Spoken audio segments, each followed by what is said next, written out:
All right. Hi, folks. So yeah, let's get started on our Go collage. We have a bunch of things to do today.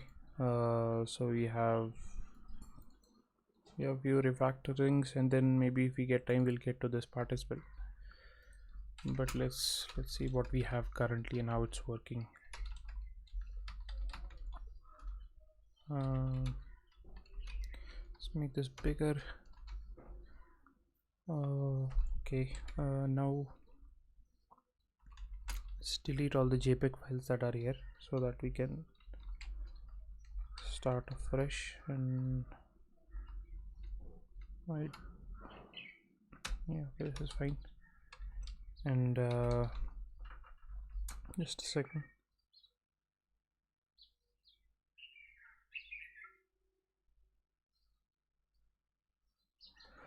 All right. Okay. So yeah, right now what we have is basically if I run go run main.go, this should download all the images, draw a larger images using all these images, and then sort of manipulate and resize them. So if I right now take a look at this image called gray collage.jpg, this is what it looks like. So yeah, this is exactly as per our expectation. The only slight difference here is that the names aren't sorted, which I don't mind. We can sort of implement the sorter interface on this and figure that out, but I don't think there's a lot of value. This is just a collage. Maybe this can be like a feature that we later on add, but for now I think it's fine. The other thing that I feel is that the images are getting compressed too harshly here. We might look into that, changing the resizer on this and seeing if like we can avoid the pixelation a little bit. But yeah, like it's not too bad either. So now going back to our files. So first thing we were saying is that let's keep images in memory rather than sort of save them and then read them. So that's a lot of work. So let's see if that's possible. So right now we have download. In download, what we are doing basically is like getting the HTML, which is fine, getting avatars, which is also fine. Then we have yeah, this creates a directory to download, but I think this will become irrelevant in case we just store them in memory. And there's this thing called download image. So all we are saying is here we have the image bytes, right? We are saying basically that don't write this to disk and then sort of read it and later on decode it, all of that. Just directly store this in an array and then pass it back, right? So so the way it would work is we can have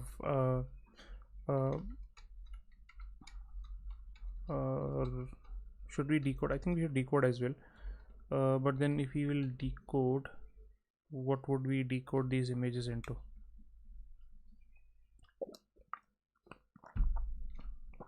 Because this isn't really an image, like this is just a byte slice. Yeah, so this is not considered an image. And then if we go back to draw image, for instance. The way we are doing it is like we can't okay, I think yeah, we can just do JPEG decode, right? So that is fine. So all right, so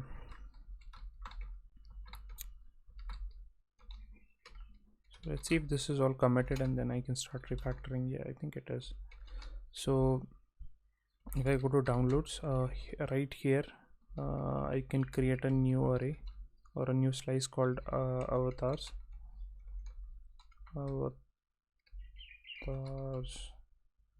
Right, and this is a slice of strings, and then okay, yeah, avatar is already being used, so let's rename this to yeah, this will create problems, so we can call it images for a second, the best name, but yeah, that's fine. And then to the download image we'll pass this, so we'll pass the images, right? So now download image has this slice, it downloads all of this. What we'll do here is we'll say, let's also take this parameter here, so we'll have images, which is a slice of string, right? And then right after it's downloaded, what we'll do is we'll just do JPEG decode, give it the image bytes, right? And this gives us back save this first, so this gives us this will give us back an image and an error, right? So we'll say img and error is equal to this, yeah, and then we'll check for errors. So if error is not equal to nil, we'll just do println log println, and we'll say fail to code the image, right? And then otherwise all we'll do is we'll do images is equal to append images image, right? So we are basically taking the existing images and appending image to it. Now okay, yeah, so I think like yeah, that's fine. We should change its type to image.image because we are going to store images on it, so image.image. And similarly we should do the same thing over here as well, where we defined this slice right here on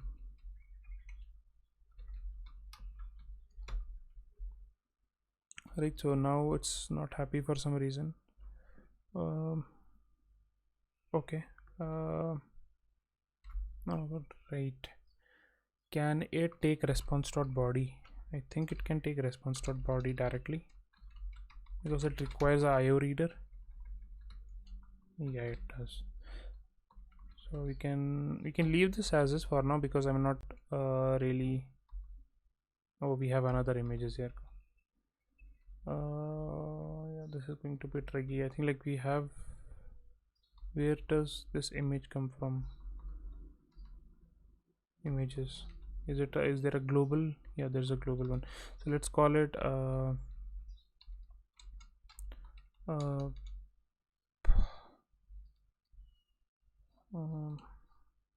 what were we calling this? In memory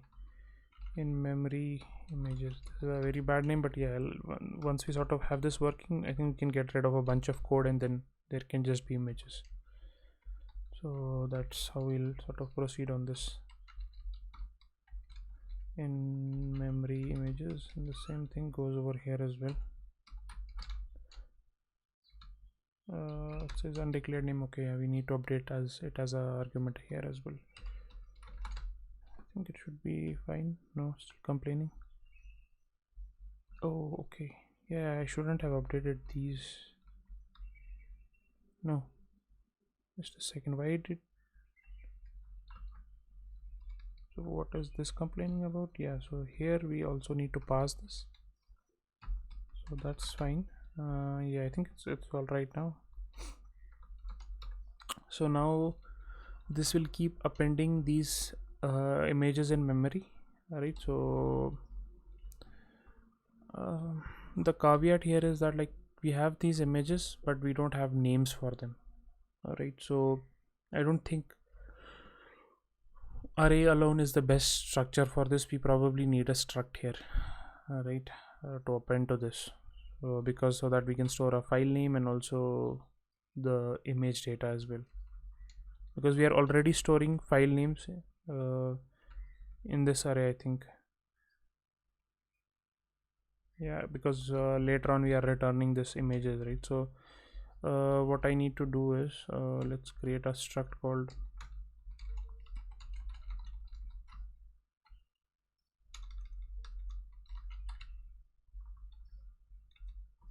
let's call it images O for a second, and then this will have a name which would be a string, and it would have data, which is the image data, so it would be image.image. This would be type struct. Is that not correct? How do we define structs? Go by example and then we can just check out structs.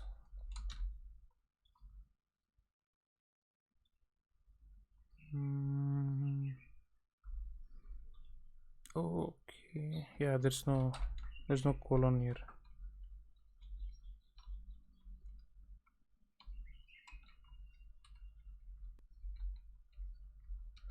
So we'll get rid of this. I think it should be fine.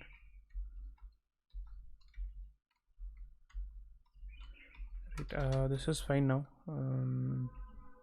Now instead of using just having a slice of image, we'll have a slice of this struct, right? So this would be a slice of image O struct, right? And then this is fine, but we'll change download images arguments to say the same thing, so it will be image O, right? And then the way we will append things are, we are appending image, we can't append a image, right? So we'll append image O struct in it, right? So here we'll define name is what are we using for name? File name. I think we wanted path actually, so let's move it down right here. Name would be path, right? And then also we need data, that would be img. And considering that, I think we can just call it path, so that it's consistent, because it contains the whole path rather than just the name. So I think this should be fine. It's not throwing any errors, I think. Yeah, it seems it's good. So now we build this in memory images. We sort of have this, and we can actually at the end of it return it as well.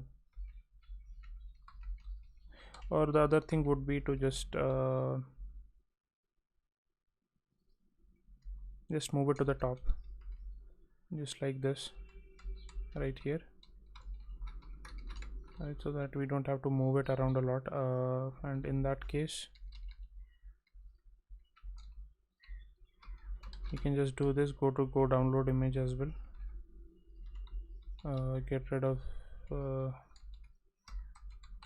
this thing as well, so it can sort of take it from the global scope, and then just return images O,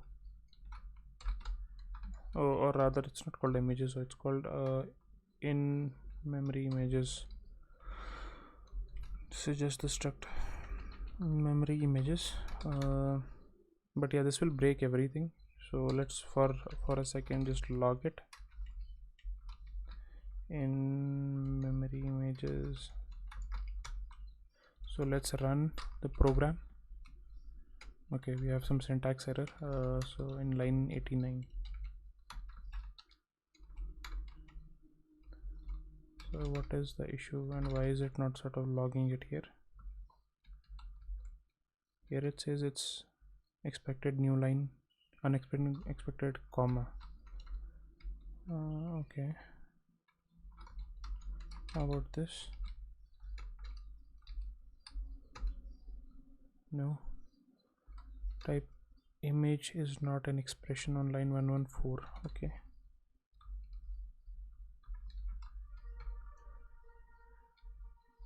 Yeah, again this would be images for now. It should be fine. Let's see. I think this should work. Okay, now it's failing to decode the image, so that is something there, but then we are getting this slice. I'm not sure how many items are there, but we'll have to check. But the data is empty because it's failing. So let's see why it's not able to decode the image. We have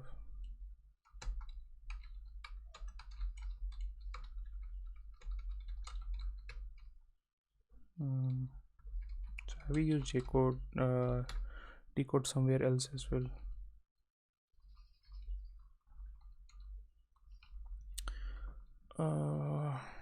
Yeah, we were doing earlier, right? We are just loading an image. We are doing a OS open. This gives us back a file.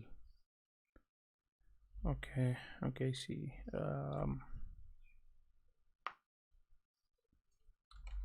So decode takes in an IO reader. Read all also takes in an IO reader. So I think that should have been fine. I don't know what the issue is here. Does it really need a file from system? Because if they see both take the same interface, then it's one and the same thing. The response body gives us back the read closer, so it does implement the IO reader as well.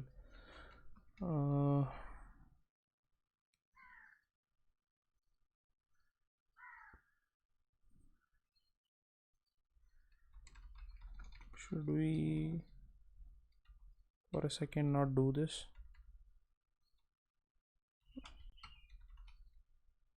And then see, I'm just wondering, like, if multiple things are reading off of it, is that becoming a problem? I don't think so, but then because this code would run synchronously.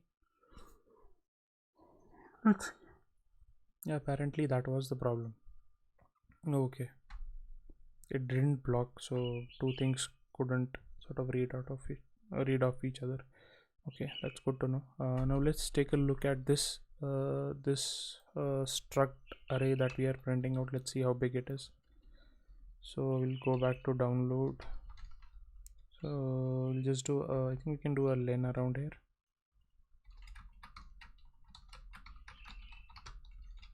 Okay.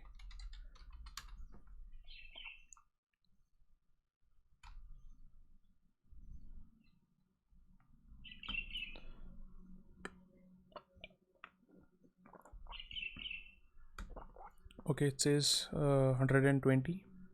I think that sounds right, because like if you do 24 times 5, that's 120. Yeah, that's correct. So we have all the data here. So I think what we can do next is we can just return in memory images, right?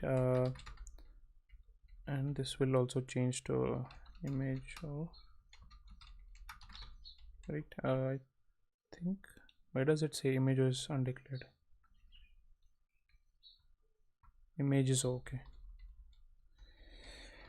All right, so this is fine. Let's go back to main,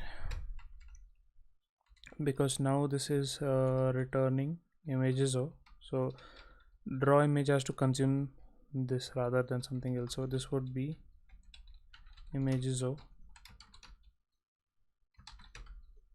Images hasn't been exported, so it can't import it here. So we'll have to go back, make this a capital I. While I'm at it, I think I should just fix the names. This would be I also don't want to keep the name avatar. I think it's like picture that we can use, picture data, right? So this is all picture data, and then we can do the same thing here.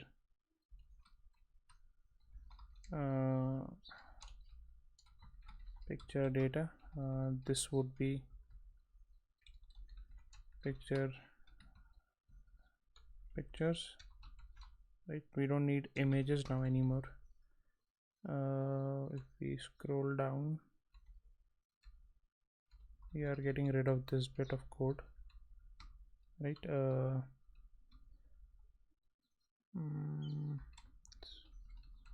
this what are we doing with image? Are we not, we're using image here, right? So what is it complaining about? Not being used, declared but not used. So where is this image then coming from?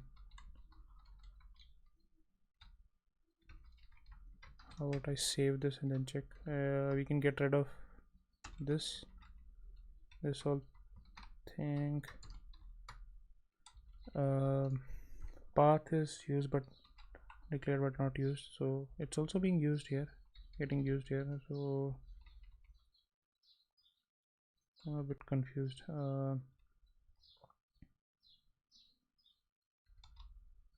Can move the path declaration up here.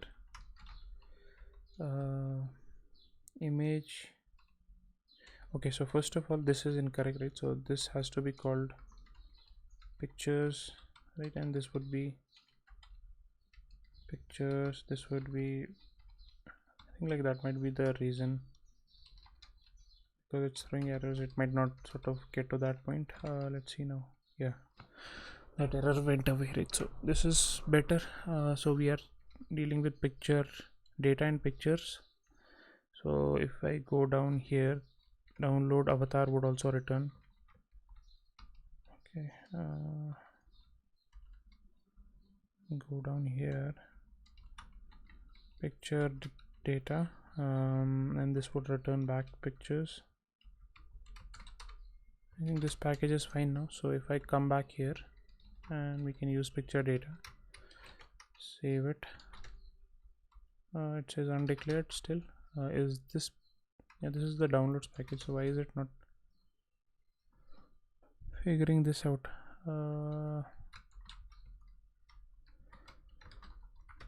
Okay, let's see. Draw images, right? So we wanted picture data here, but still not able to get it. Why is that? It's not able to resolve this package for some reason. So even though it's capital, so it should be able to do it. So if I go to main, and if I say, oh, okay, I see what it could be. I see. So it would be download dot picture data. Let's try that. Download dot picture data. You see.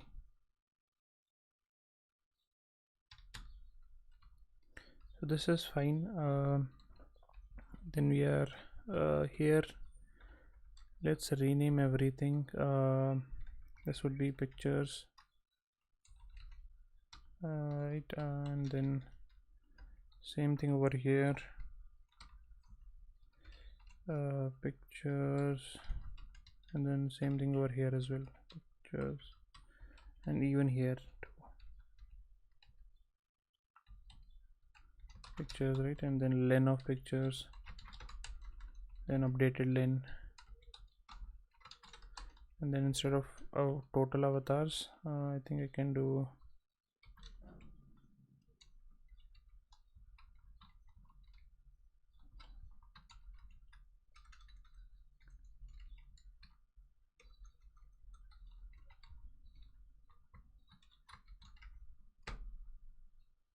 hopefully it did multiple it did multiple replaces. Okay, now we have I think this is all fine. Figuring out the extra, I think we can sort of later split it into further smaller functions. We can get rid of this bit.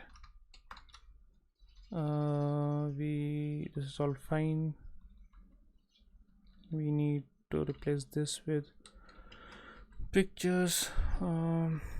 Why is this complaining? Cannot use I as a string. Oh, okay. Yeah, this would be actually I dot path. So this is fine.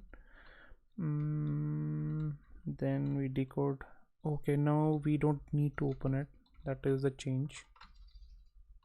We don't even need to decode it because it's actually an image, right? So what we can do is we can get rid of all of this code, right? And then just pass it I dot data, right? But then I want to rename this to picture instead of I. Instead of pictures, it would be picture data, but not twice. So that is better. You see, like we got rid of a bunch of code. So yeah, this looks nice. Actually, like we got rid of something there, actually a few lines. So let's look at the diff. You see, we removed a big chunk here, and then also the naming got better as well. So we around like 20 lines we got rid of, so that is good. Now this returns the same old thing. So if we go back to image manipulation, we can get rid of all of this. We should just call it collage, right? Because that's what it is currently, collage. And then we just replace this bit here, collage. We get gray rather than gray image, we'll call it gray collage. Makes more sense here. What is this image? I don't know, but let's see what it was earlier. So image was the input file, input argument. So this would be collage. In that case, image at collage at this thing. This would become gray collage, right? And then gray collage here as well, I think. Yeah, and then we sort of save it.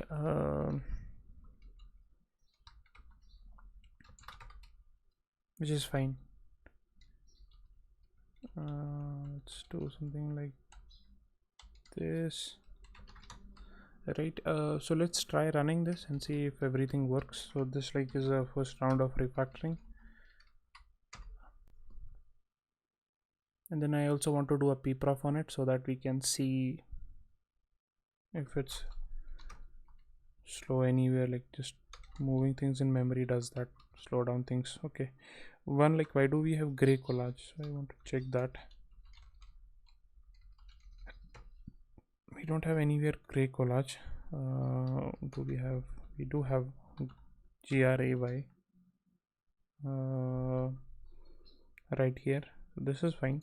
I don't know where that got from, like where that came from, but we can do like a remove all the JPEG files. Yeah, and then run it again.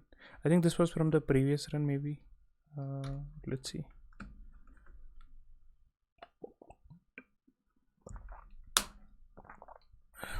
So yeah, we just have one file. So let's log that. Yeah, I think this is the one. Let's see.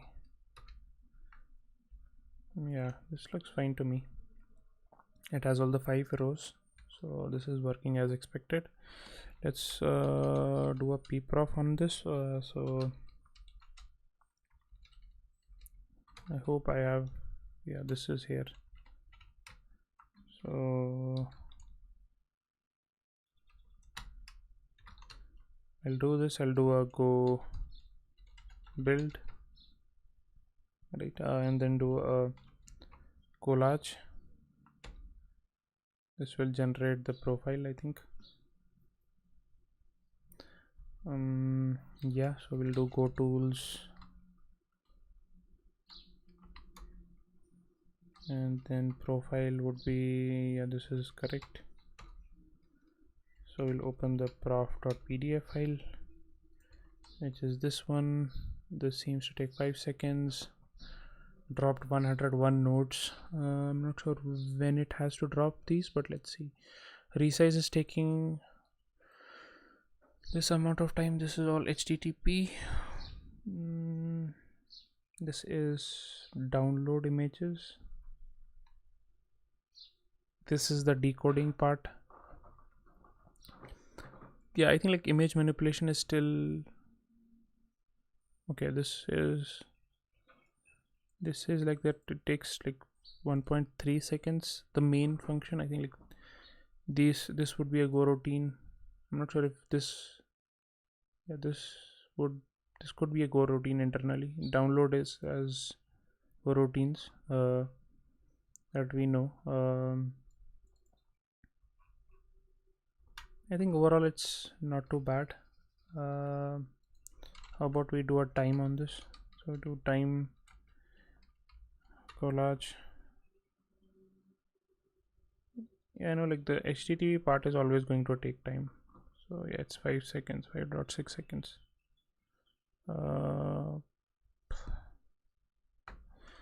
Okay, or is it 2.54?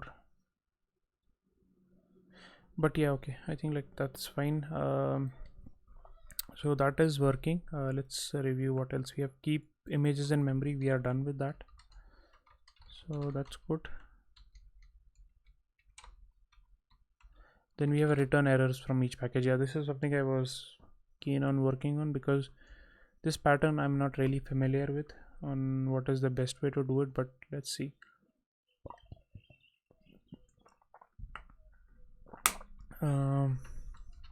So let's start with the download, because this is the first package that we had worked on, right? So all I'm saying is that we should probably because Go doesn't have try catch, right? So the problem here would be that how do you manage errors, right? Like, or should I even do this like this big sort of function where we do all of these tasks and then sort of return something from this, or can we just export these, do something right there on the main, and handle all the errors there? It would be similar, but then a library shouldn't do it, is all I'm saying.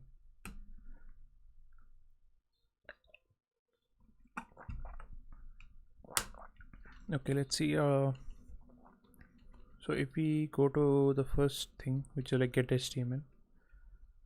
So if we return errors, so imagine we are returning instead of logging errors, and we have to do it multiple times.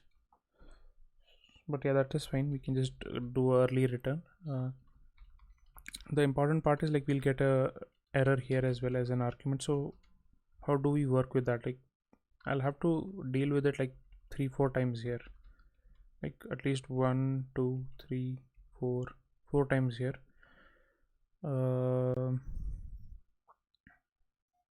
But that is fine because I'm already doing it here. Okay, so let's do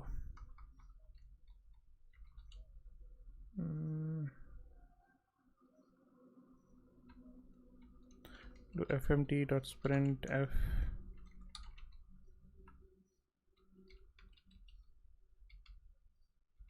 error. I think it's always a string, right?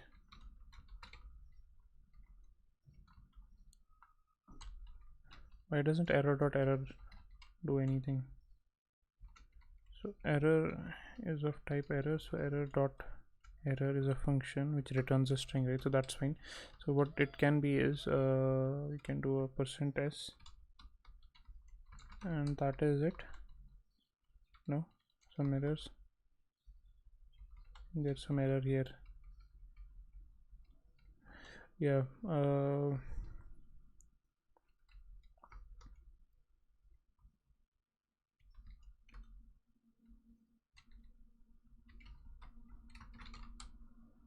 Why does it need some interface to write to? Format and then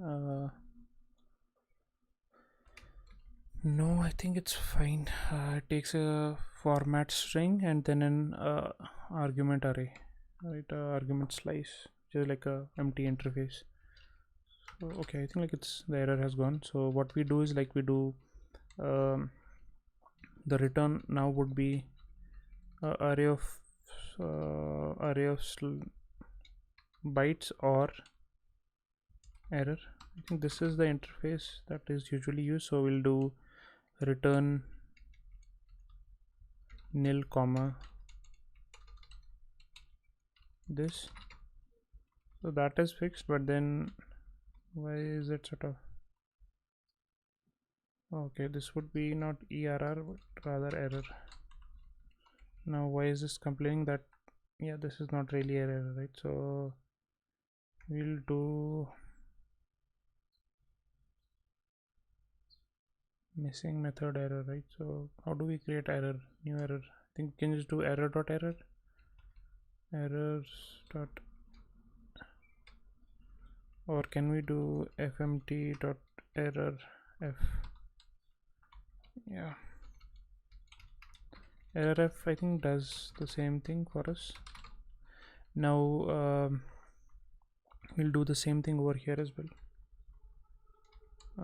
Just that we'll just copy over the correct message. We'll yank this over here.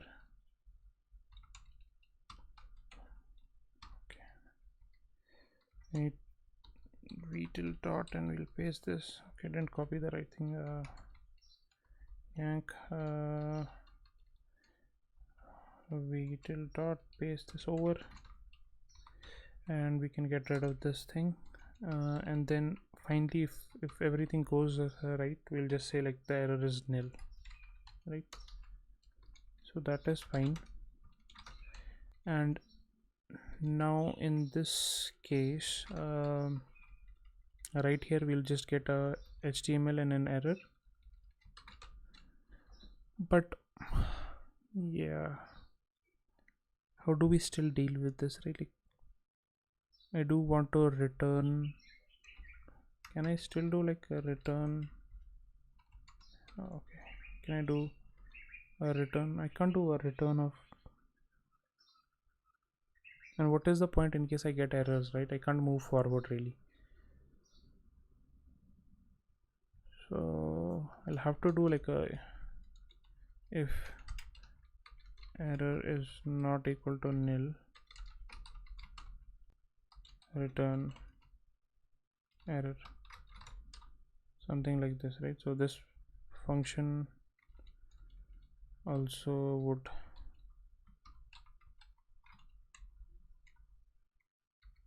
what's going on, this would also return an error,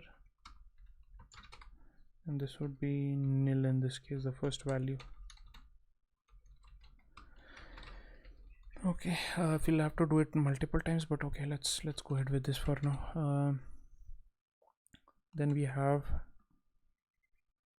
yeah, I think like the other pattern would still, like we would still need to do this bit here.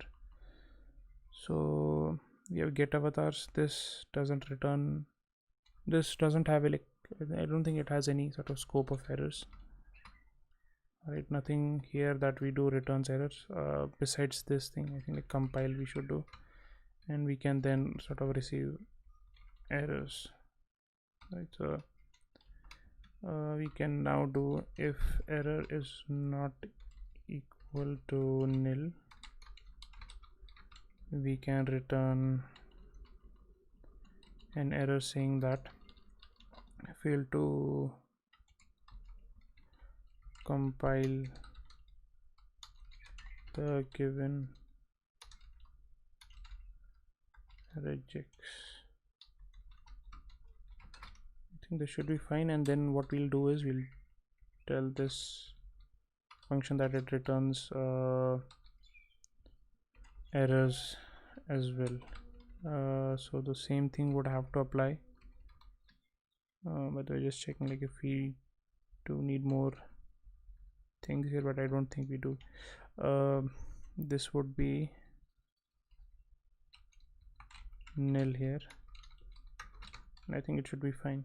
But while I'm refactoring this, I think I can sort of change this to get pictures, right? And then this will have pictures.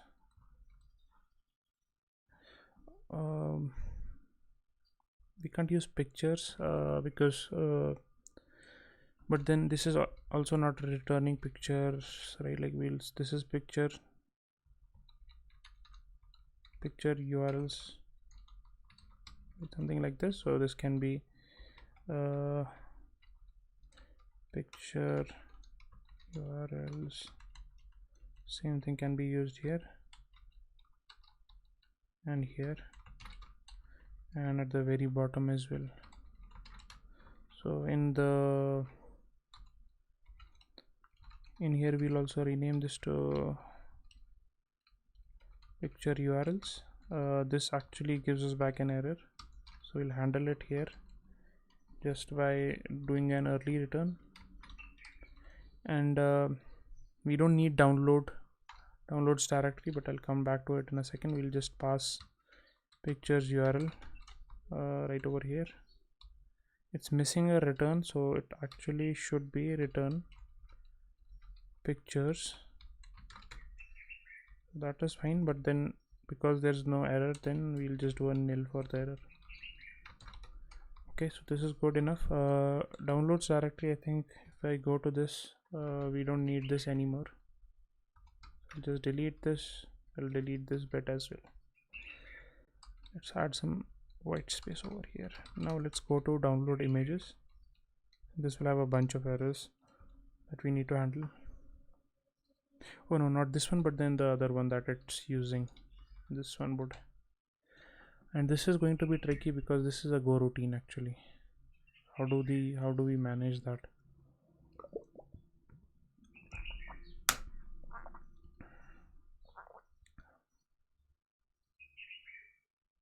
Alright, let's see. So this is our first error. We just have two errors actually, but then we don't return anything from here. Alright, can we return actually? Because this is also in a for loop, right? So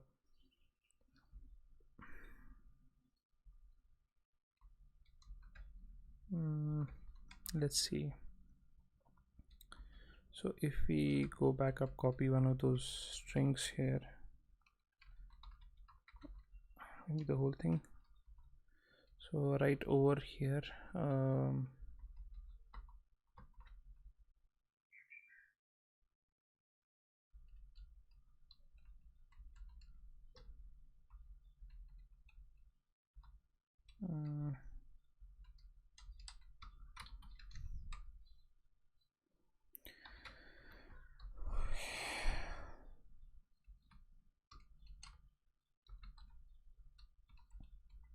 alright, so this would be fail to fetch the image.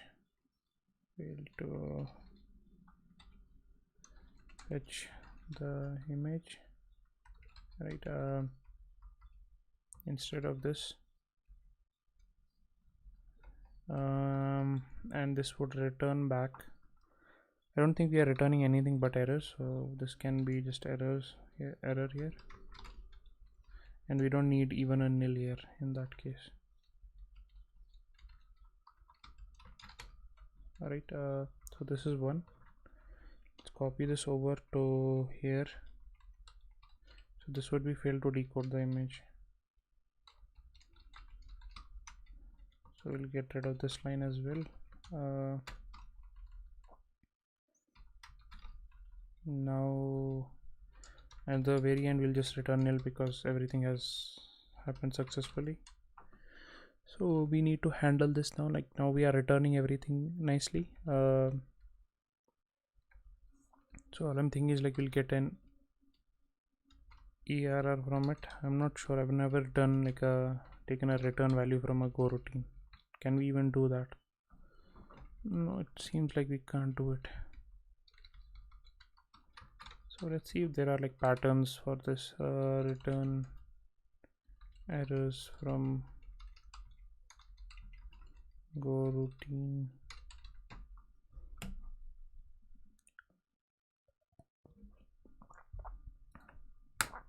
Yeah.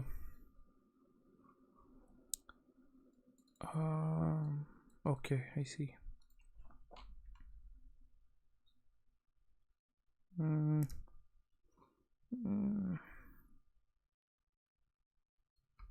Okay, we'll have to sort of do something like this. This is very strange and I'm not sure how this would help, but yeah, let's go ahead with this for now. So I don't think this is the best answer. Okay, yeah, we'll have to make another channel where we will store the errors. I think that is a good enough option. And then we do a select and like listen on errors, and if there's an error we just close the channel. Oh wow, it's a lot of work for just handling errors. But yeah, okay, I think we can do that. So let's not do this. Like I'm anyways not happy with this. So we will make a channel. Where are we making? Are we making any channels here? No, these are just Go routines. Okay, so we'll do like a errors chan, but we don't need to call it errors chan. Errors is sufficient. Make a channel of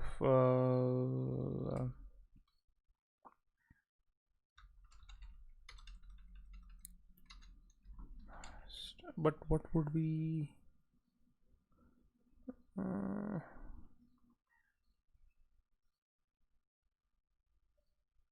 we want to return as soon as possible, right? So return the error at least as soon as possible. So okay, let's do like a channel of string for now. So we'll pass this to this errors. This is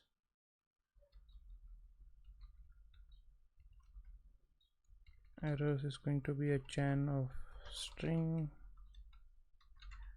All right, and then as soon as there is an error, so what does this return back, by the way? Does it return back error? I think like let's change it to error then.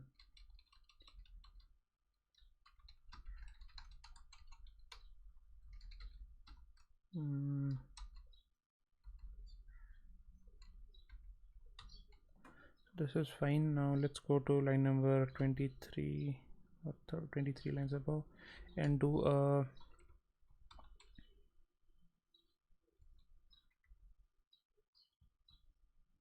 on the chan, just push this value. Can we not do this?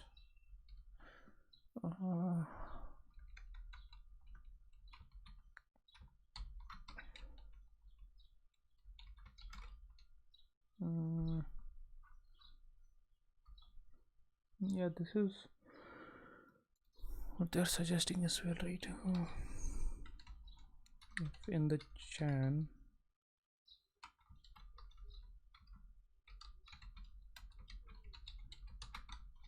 shouldn't this work? What is the issue here? Unexpected expression.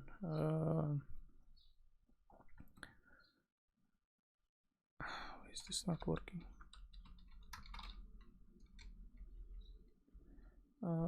Yeah, I think like I've sort of done this incorrectly. I think it should be just a read-only thing, maybe. Let's see. I want to look at channels. So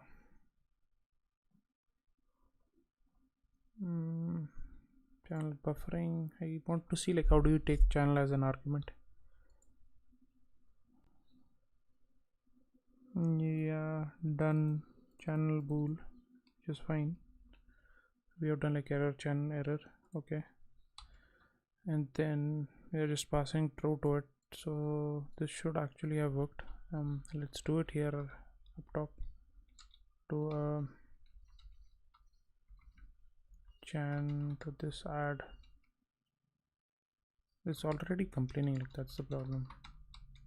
How about I change it to string for a second and then check? Oh, okay, yeah. Ridiculous. Like I'm writing chan for no reason, like it should be errors, and then to that I add this thing, right? I get rid of this return, just put it here. It's done, right? It's calling chan, the channel itself.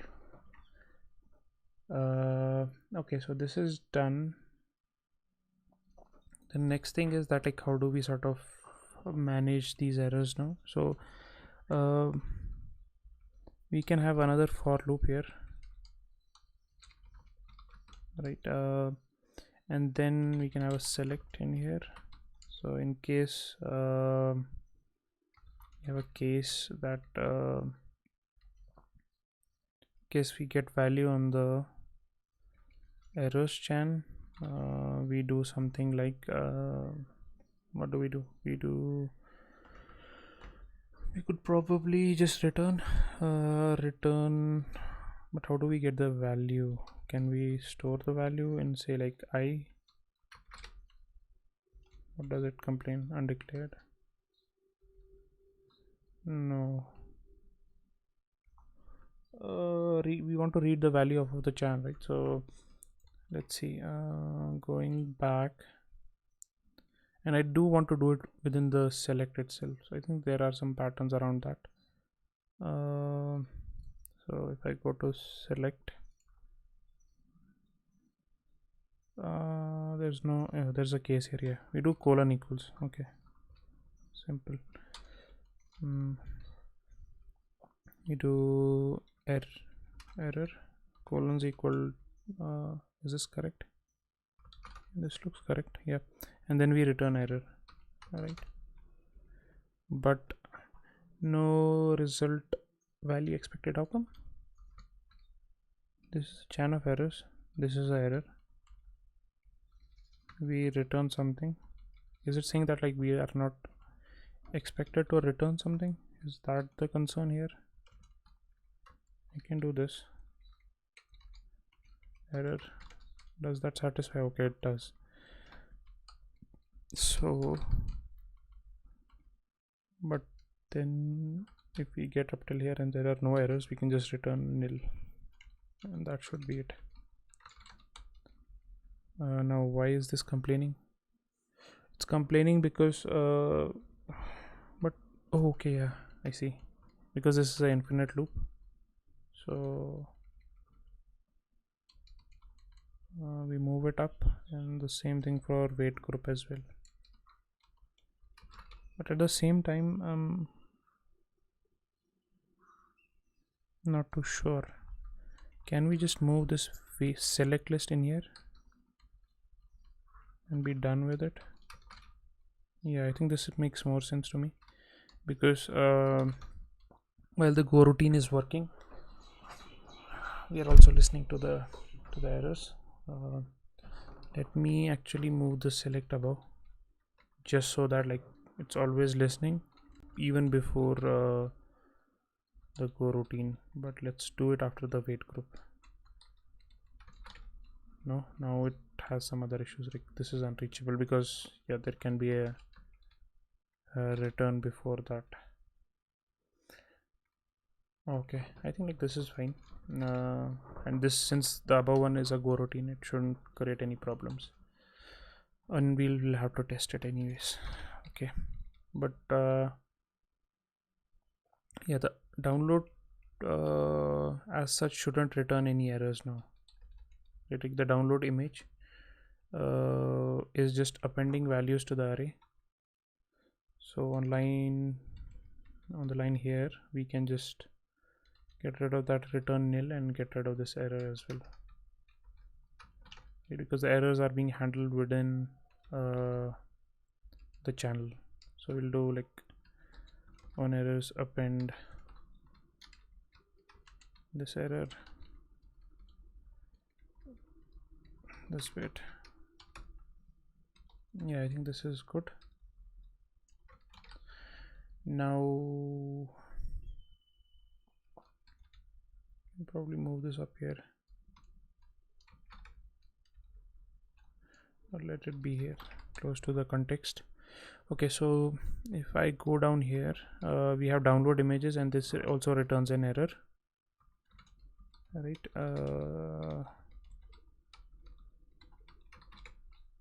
Does it?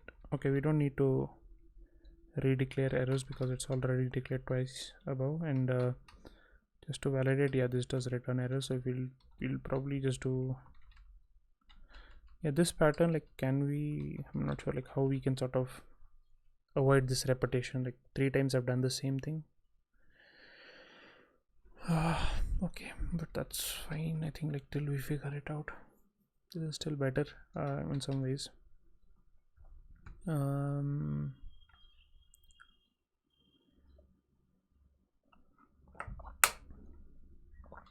then if I go back to main.go, so download avatars now, I just need to review this again one more time. So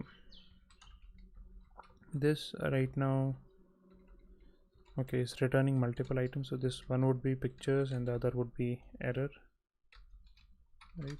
Something like this. Pictures declared but not used, that's fine. This would be pictures, and then error we can handle here. So if error is not equal to nil, now yeah, we can do, okay, println failed to download, then we can do like a err, right? I think this should be good. The change I want to make is like, I don't want to call it download avatars, I want to call it download pictures, or rather even get pictures, because downloading part is separate. It's a sub part of it, so it doesn't make sense to call it download. So this would be get pictures, and then yeah, I think this is fine. Let's try it out. So let's do go run, or let's remove this image first. Run go run main.go.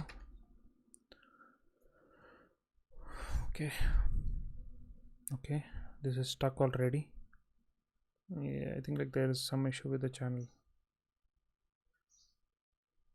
Okay, so if we go back to download,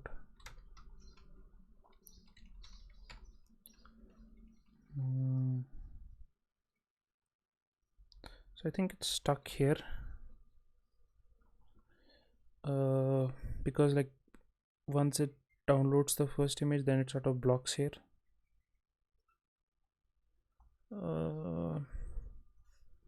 Yeah, so this means that the loop should be separate, right?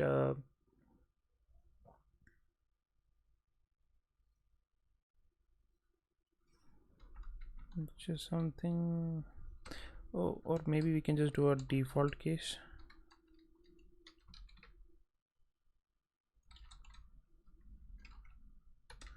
I don't know if we need to do like a default case, but let's see like what can, in case there's nothing, what do we do in that case?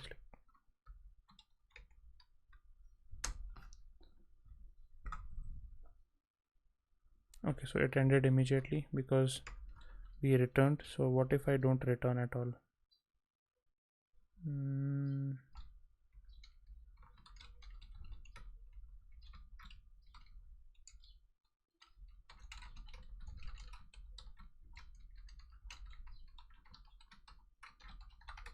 Let's see.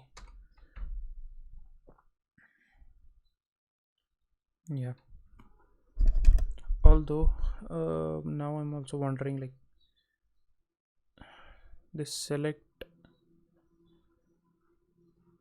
this downloading part logged later, this was early, so how does this work, right? How do we sort of, is it really sort of listening to errors? Carry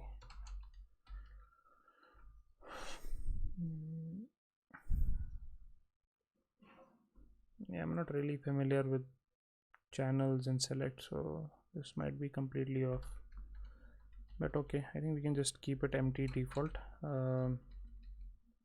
for now. How about we try this? Why do we have path? Okay, path is, why do we actually have path? Do we even need path?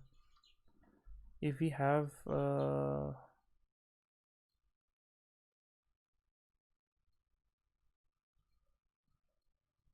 yeah, I'll think about that later, but what if I just make the image name incorrect? But I think like there should be an error because of that, so let's see how it handles it.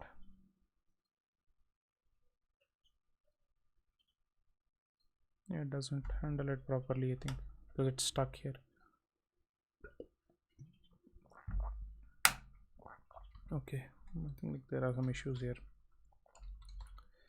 So we go to download.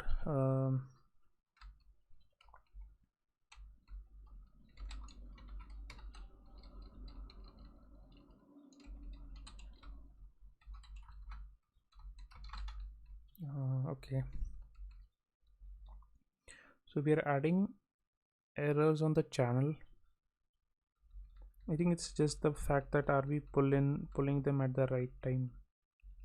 That is the only concern. If I do it here, it won't sort of move forward, I think. Although it's not complaining now. Let's see.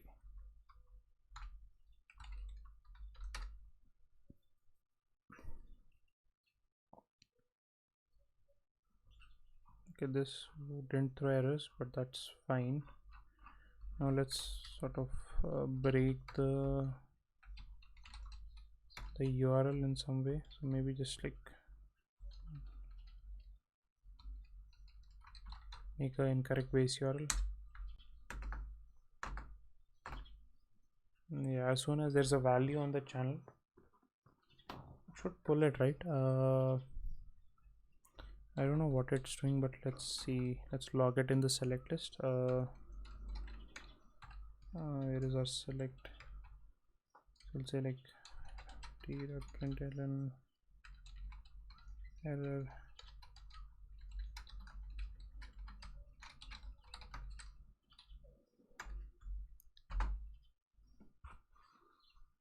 Yeah, I don't think it's getting any values here.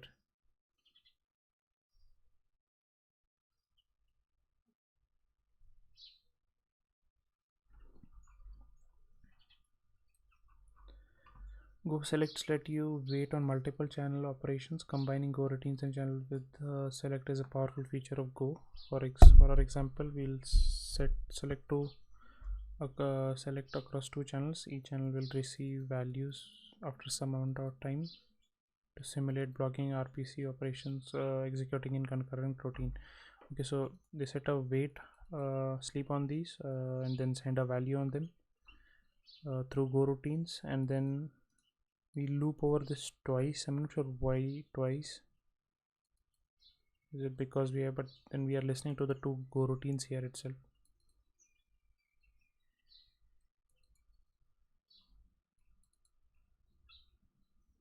Yeah, I don't know why we do it like twice. So I won't waste more time on it unless I've sort of read more about it. So let's do this. Let's fix the URL first. Is the base URL right? It's probably an issue with the select, although let's actually quickly try a few more things and then fmt will do like http error.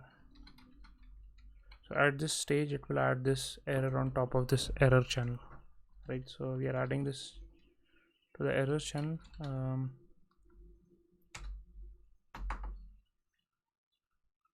Yeah, we get http errors consistently for each of the coroutine.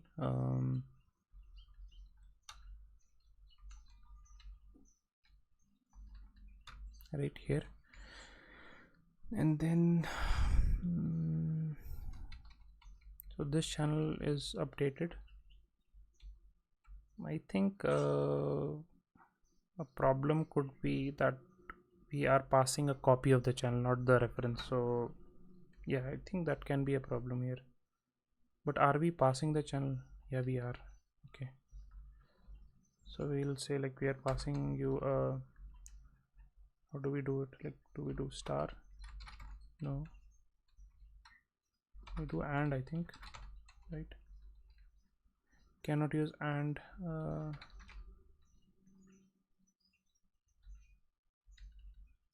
Okay,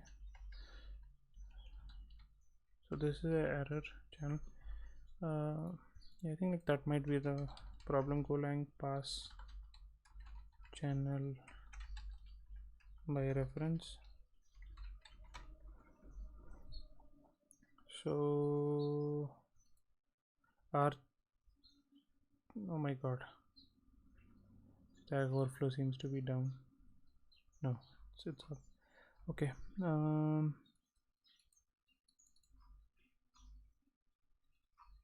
Doesn't mention channels anywhere, or does it?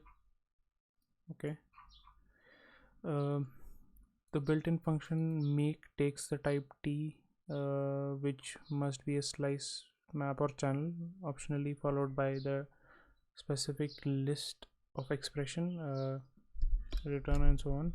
The memory is initialized. A channel must be initialized before it is used. Make does this, so it can be used by a reference. Okay, but how do we pass it by reference? There is that example.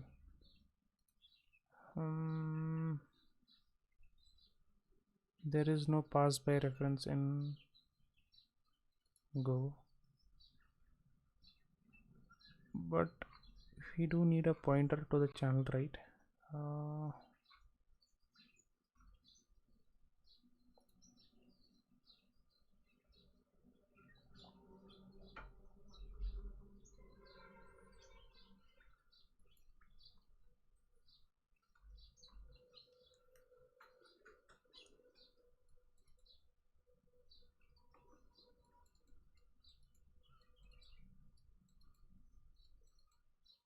Okay, so apparently we don't need to do it. I think the same is the case with channels as well, that we don't need to pass by reference.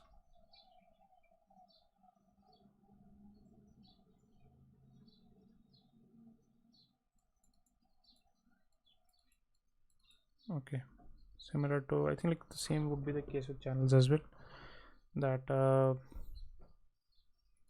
yeah, I don't know, but let's see, can we do like a pointer here? That doesn't complain,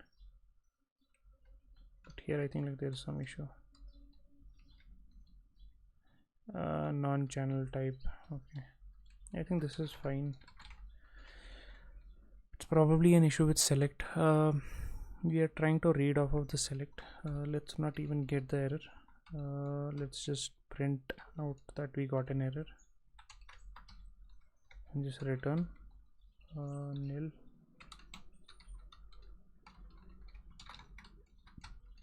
Let's see now. Go run main.go.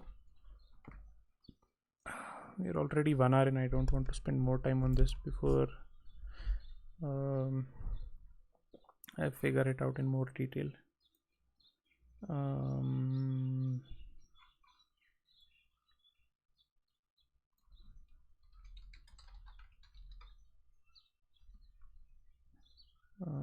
Return errors from the channel, and this is stuck. Error channel, it's a buffered channel, and then you have this go routine. Okay, and it takes in we put error on it or result on it, and then we have a select. Yeah, we are doing exactly this, right? He doesn't have it in infinite loop, so that's fine. Let's see if we can make that change. You can think of two changes that I can do here. So one would be to take this off here and put it here, maybe after this. Let's try with this first. Go run main.go. No, that doesn't work. They should at least immediately log a message or something.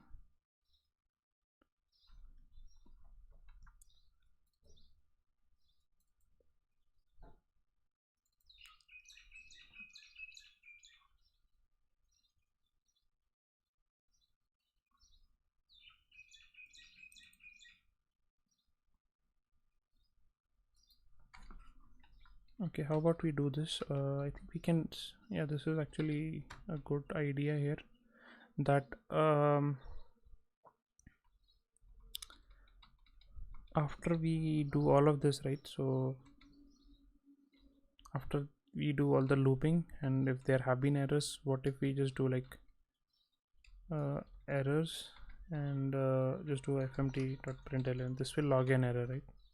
Because we are pulling a value from the go routine here specifically. So if I run this, yeah, we get a invalid memory address. So that is something we can start looking into. So on line 65, okay, maybe, yeah, okay, let's first look at, let's comment this this thing out. Also let's do it after wait group, so that like all the go routines are done. We are sure about that. Let's see this. I think like it might still throw the same error. No, actually it's not doing anything.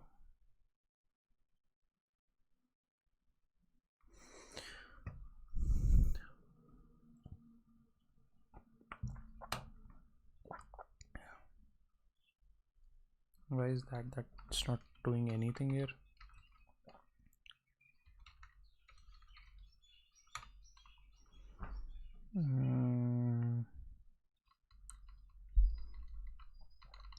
So you're putting an error on this channel,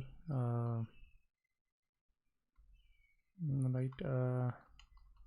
Okay, but then we are waiting for all the go routines to complete. But yeah, that is fine. Like these would fail,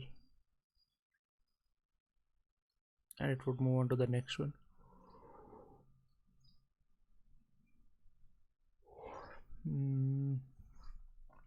Let's add a defer empty.println done.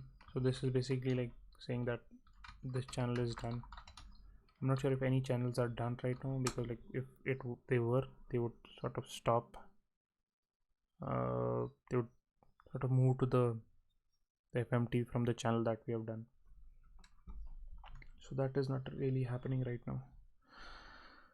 Okay, this task took like a really long time. The error handling, and like, we haven't done it for more than one package. Okay, this is not working either.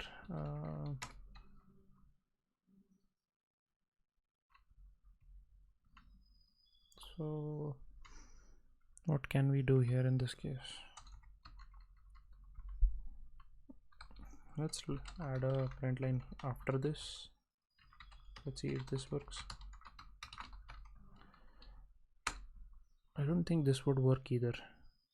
Alright, it doesn't work, but if I move it above, the same thing. Right, so if I move it above here, I think like this. No, this doesn't work. No, this does work. Yeah, so this is the problem, right? Like all of these Go routines are sort of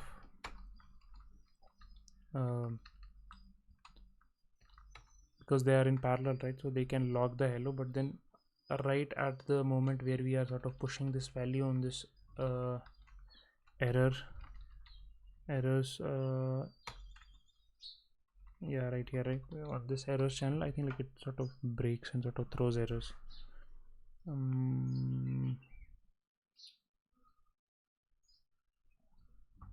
Why would that be the case?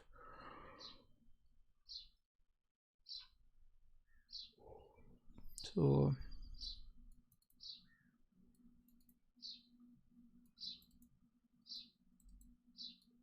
this is what they are doing, right? Like they are putting this error on the channel,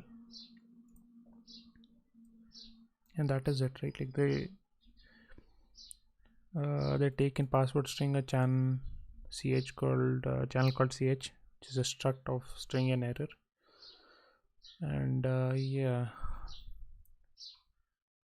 I am confused on how this works. Let's look at like a error handling with channels example. So this is fine. We need channels.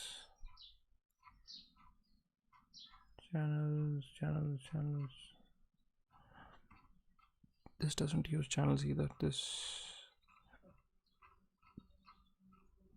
Okay, let's see.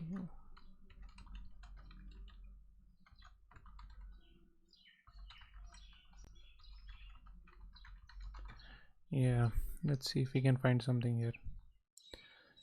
So Golang error routines, yeah, something around this where we use errors and channels, all of them together. So wait group is there. They make a finish channel and there's an error channel. Error channel is buffer to 1. I think that is something we can do. They put an error on it, similar to what we are doing, and they have okay.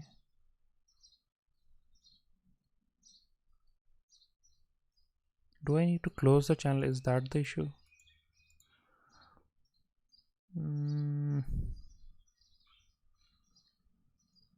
So they have a select here.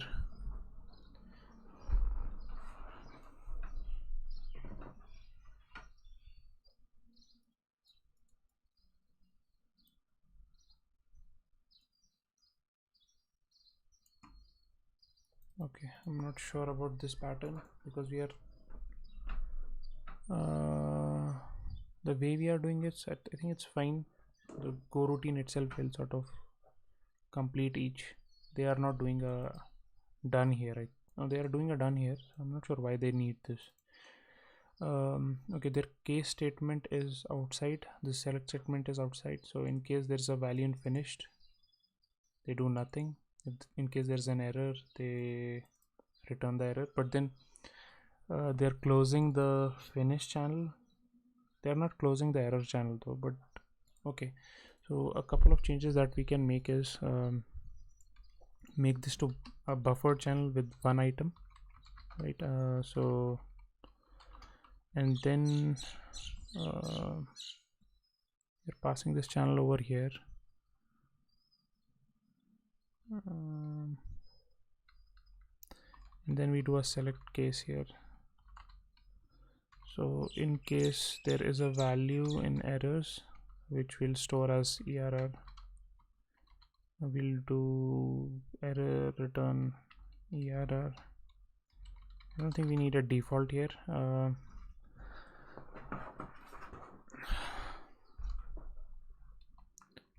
And okay, I see. The problem could be that because it's the problem could be that in case there's an error, right, the wait group would never complete, so we need to explicitly uh, do a wait group dot. But how do we do done for so many wait groups?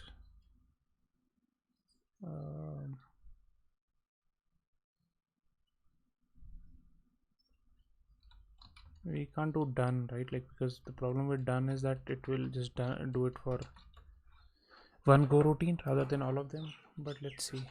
uh, as long as it logs the error, that's good enough as well. Currently it's not doing that. So what is this unreachable code? Nil. I think that can be passed as part of default. Yeah, I don't think this would work. Yeah, something happened. Oh yeah, because we returned too early. Right on this line.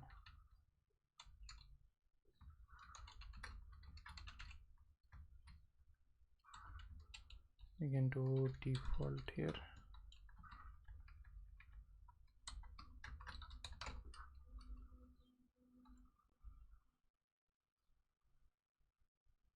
Yeah, default is causing this, right? So we can probably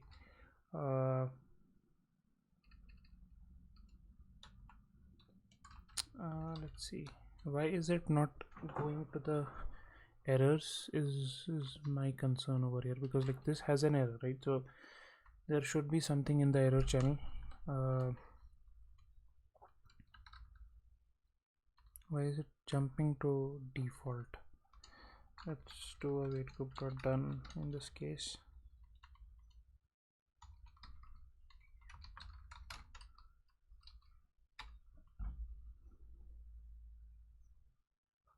So we get some hellos. We get default and we get some hellos. Where is hello coming from? Hello.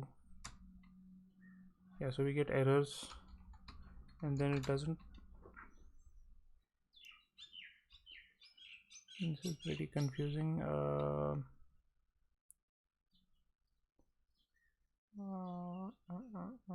So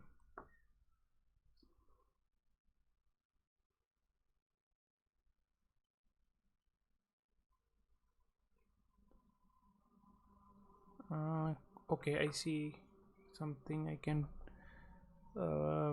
could it be that like multiple channels are adding to errors and then that is causing pointer errors?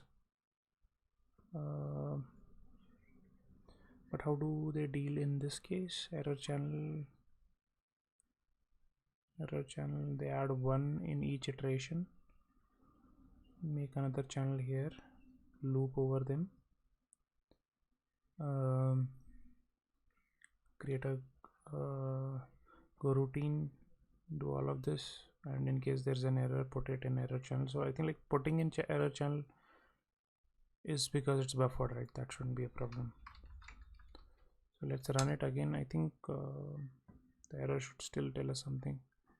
Invalid memory address or nil pointer reference. Where is this coming from? There's a panic. Line 65 and 84, it seems like, but these are both I think like errors. 65 is an error, like something here, and then 65 and 80 something, right? 84.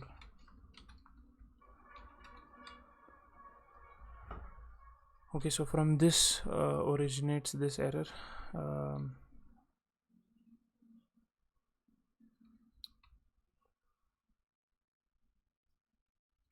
Yeah, I'm confused.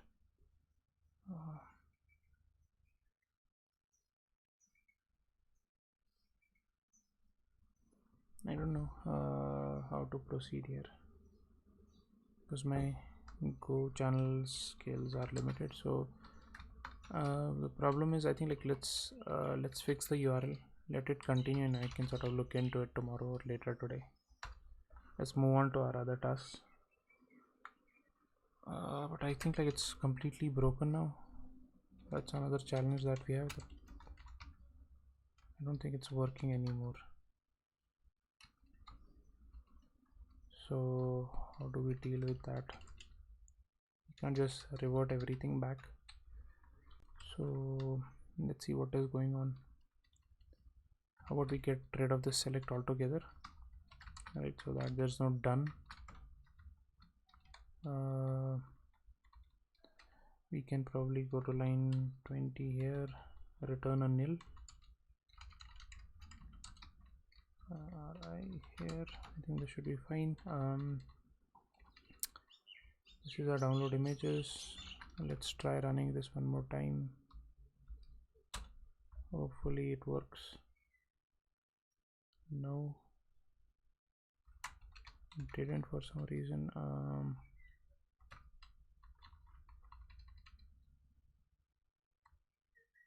What is the issue now? Download image, I don't think has changed anywhere, in a way that we can just do a fmt here, fmt.println.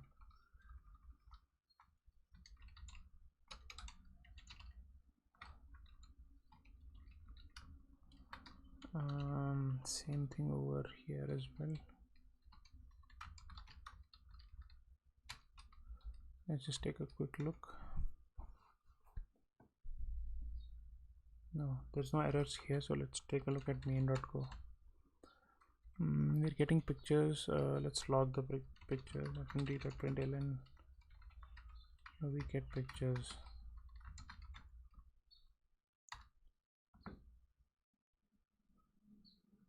We get nothing back. So what is the challenge here? Let's see.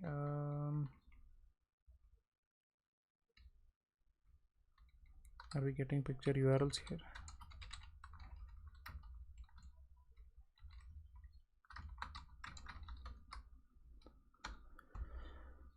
Okay. Yeah, we are getting the picture URLs here at least.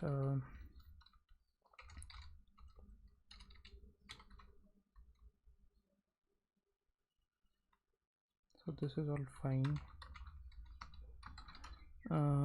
Then we take the picture URLs and try to download them. So I think, like, this might have issues.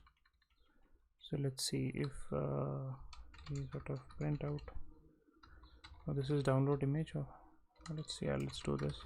Println pictures here.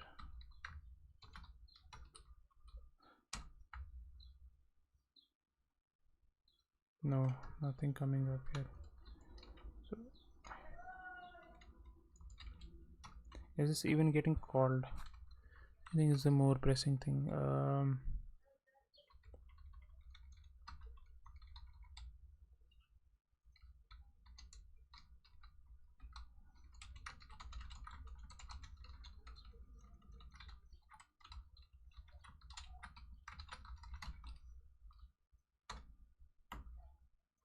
Syntax error. Download.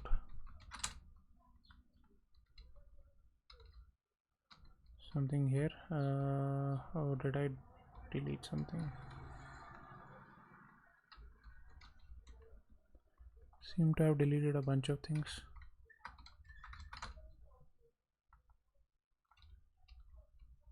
Okay, hopefully this was the only thing that got deleted. Okay, this is also getting called.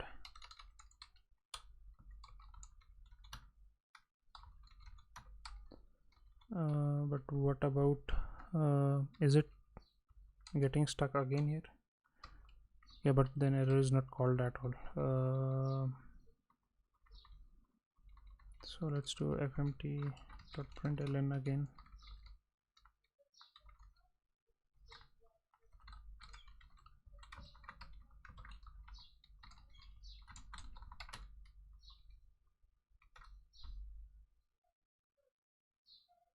Why is it empty?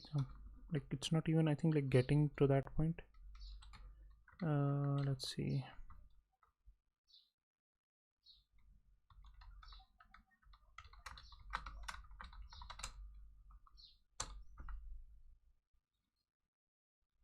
Yeah, it's not getting to that point. So why is that?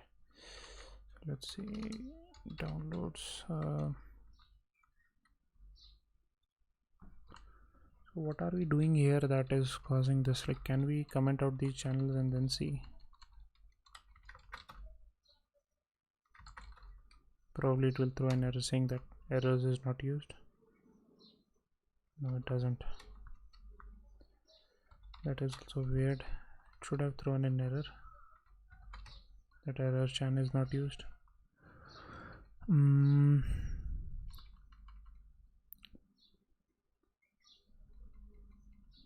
It doesn't log any of this either. So can we do like fmt.println path maybe? Or is the go routine ending too early? So path is working. Path. Yeah, so this is working fine. Closing the body shouldn't have any effect on this. So let's do a, let's maybe see like if the image is present. So to fmt.println img.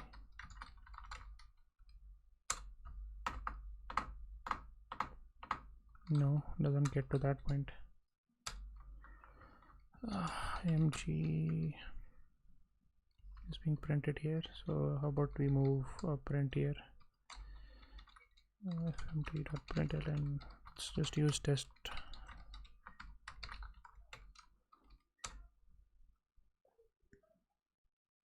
No.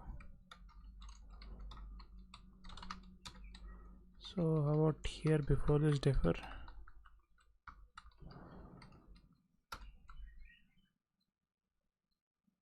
No. This is weird actually. I wouldn't. I think it's just the go routine ending too early. That is all that I can think of. Let's look at wait group.done. Do we have done somewhere else as well? No, we don't. And are we waiting for sufficient of these?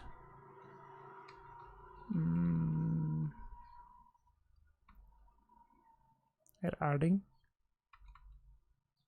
Oh, are we missing the? We are missing something here, right?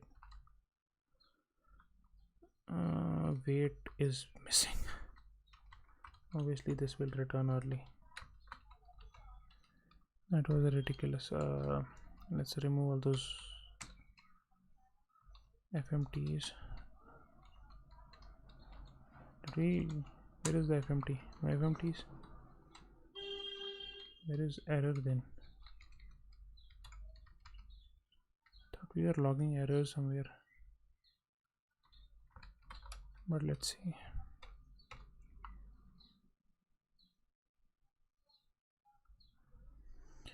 Okay, we are getting picture logged, we are getting images at the very end logged, so that is all working fine. But then yeah, this is not considering that that we have tested for errors. So let's go back to download, remove these additional FMT messages.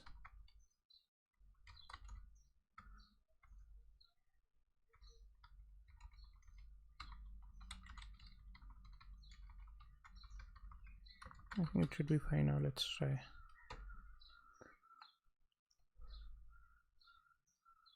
By still logging pictures, we need to remove that. Pictures.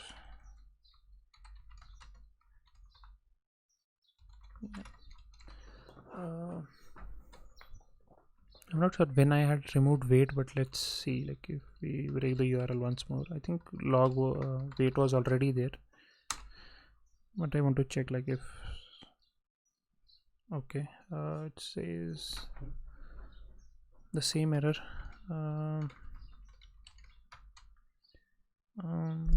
Line 78.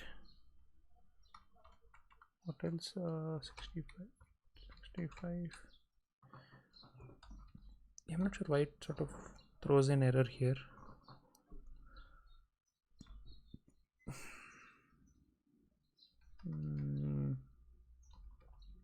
How are we handling the errors? We are not even handling the errors, right? So we can do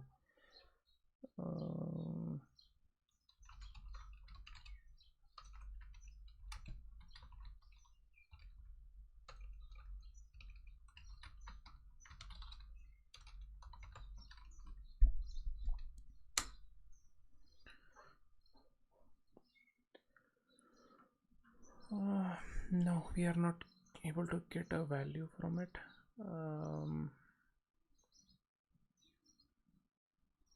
Also, I think that it's throwing errors because response isn't there. It is an error, so and we are still sort of accessing the response. That could probably be it.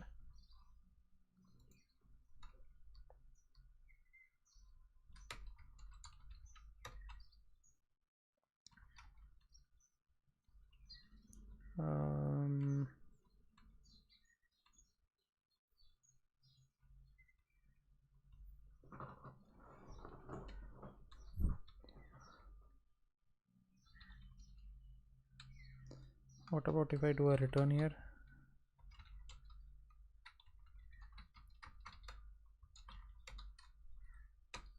I think the pointer error would go away. Yeah, you see we get this as well. Fail to fetch the image. But it's stuck again. Because we haven't, I think, handled it. Don't know. So the way we would do it is, I think, how can we do it, right? So what if I just do a select, right? We do case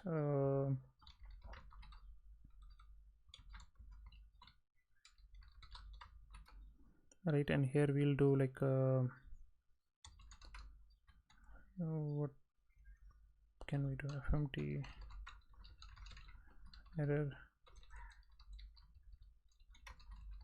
right? And then also do a wait group dot done, because although I think it should call done because we are returning explicitly, but still, let's see.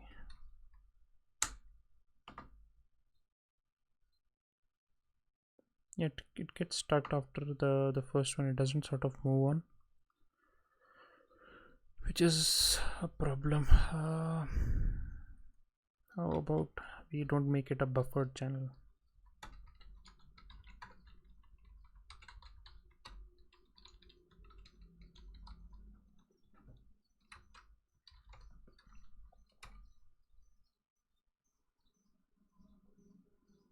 Yeah, still stuck on the first item here.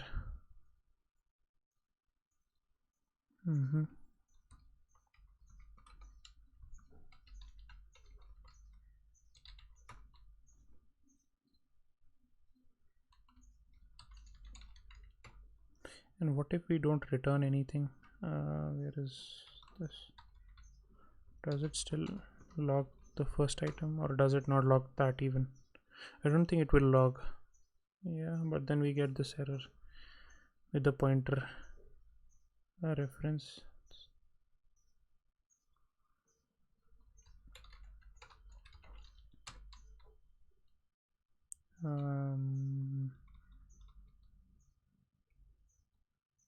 This is fine, this is fine.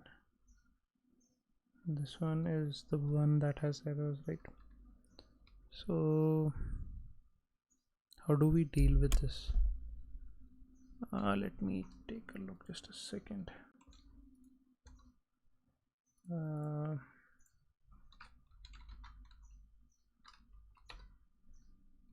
might some examples to look up.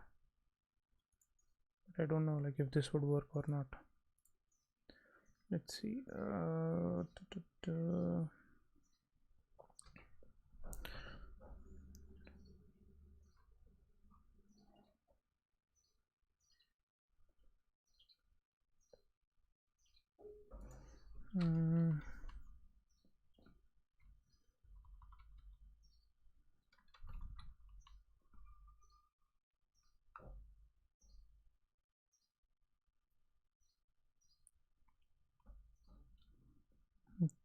If we sort of put it in a go routine, the whole thing, the select case, the only problem is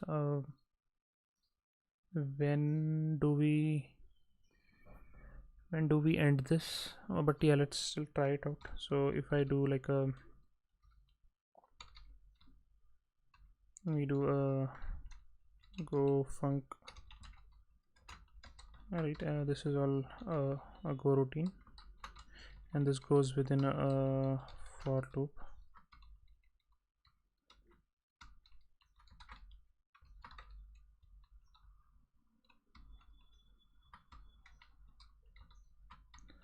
Come on, what the hell? Why is it not formatting properly? Yeah, what is the error here? So let's move this to the right. We need one more brace.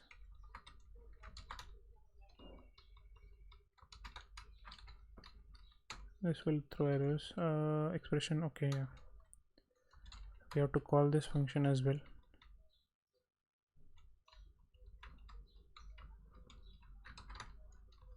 So all I'm hoping from this is that it listens to all the errors. That is all.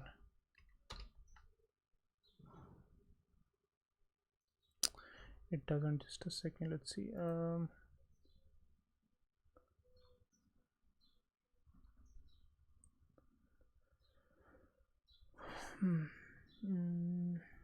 Done.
Okay, this is fine. How have we denoted this here?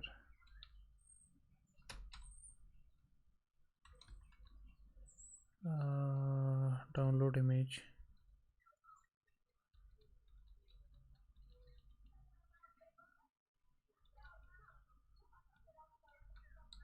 What does this mean? To be fair, I'm not really sure about how to take in Golang channel as function argument. I don't know, parameters and how to pass as argument and functions. Okay, let's see.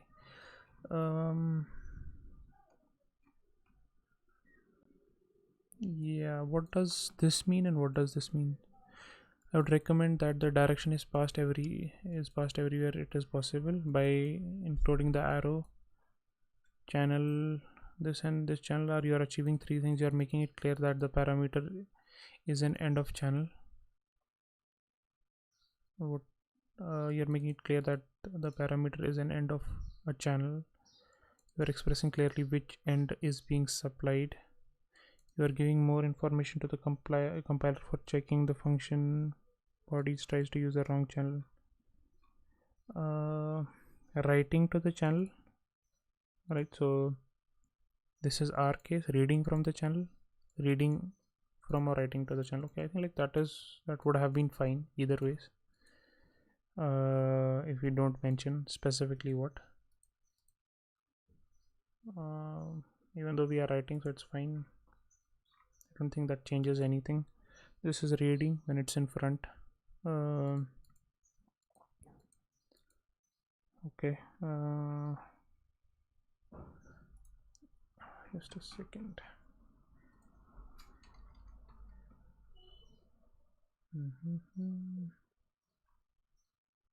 So I'm looking for an error channel implementation that might come in handy. I don't find it here anywhere, so we'll say Golang error channels.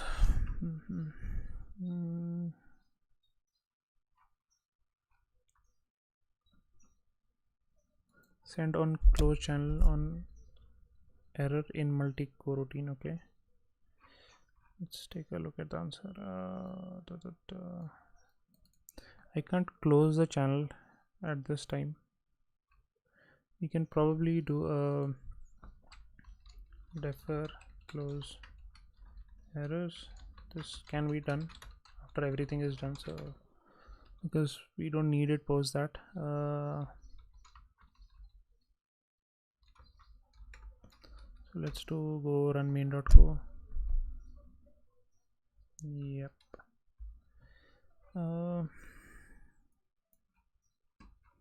These are not like really sort of complete examples, so I want to see like how do we pass data to these channels and so on.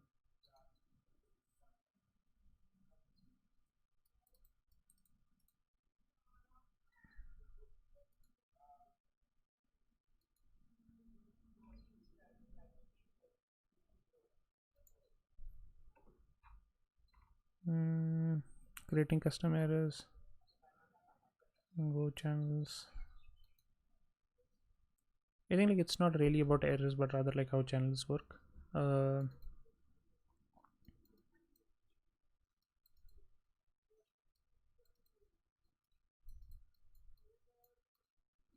So let's see. If we go to downloads, what are we doing here? I don't feel comfortable doing this because I'm not really sure whether we need it or not. All I'm saying is that we can probably just do from the errors channel, just read in one error, right? And this should just log it.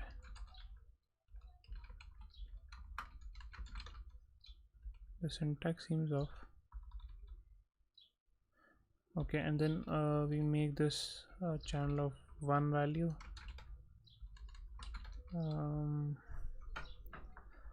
And yeah, we are closing the channel as soon as it's done, so that is something we have addressed.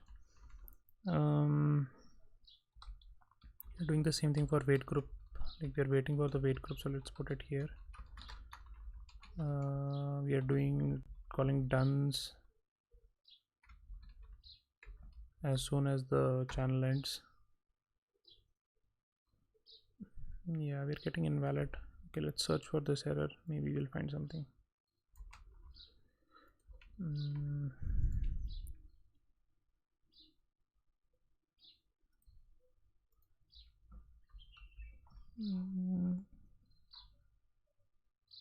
They don't seem to be doing anything with channels here. Yeah, but then yeah, this thing here, right? In case the error is not nil, you are accessing close the method on response writing here. Okay, the defer only. Oh,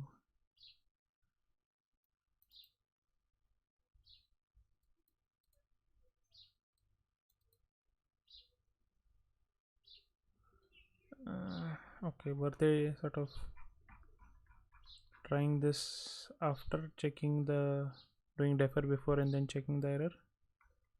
Is that the case? Yeah, they were doing this. But okay, so we are doing the same thing, right? Like we are returning.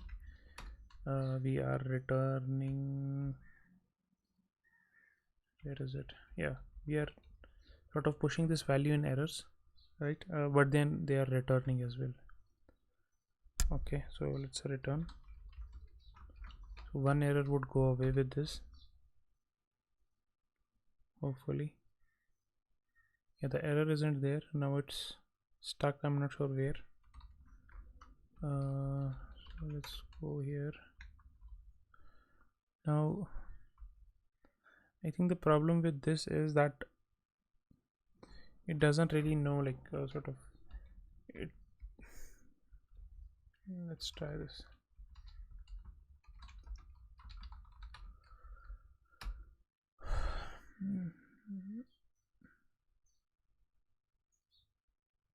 Now what is it stuck on currently?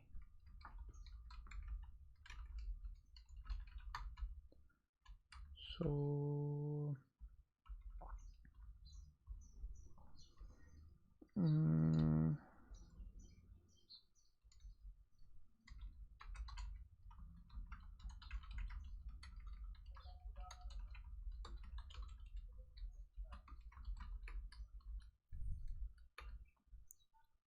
okay, the weight is before this, so this wouldn't work. The weight should at least be below below all of this, so that yeah,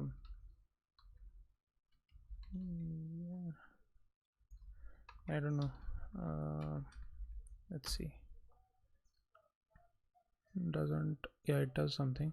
So it does one print and then it gets stuck, so that is the problem. So let's see. Where is our, we do like if error is not equal to nil, right? We do wg.done, and also like we can also, rather than doing this, or let's keep it here commented, let's go here, right? So let's also add a defer fmt.print and done. So this should be called at least once.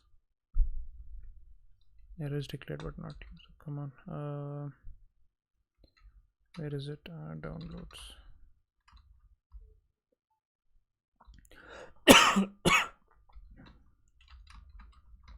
Okay, so maybe just we can comment this out. That should be fine. Yeah, done is called once, and then it doesn't proceed. So let's review this problem as well. Like, why doesn't it proceed forward?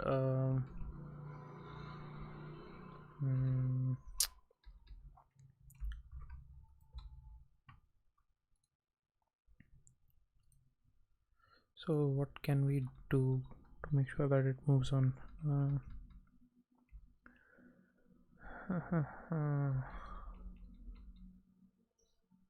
Okay, is it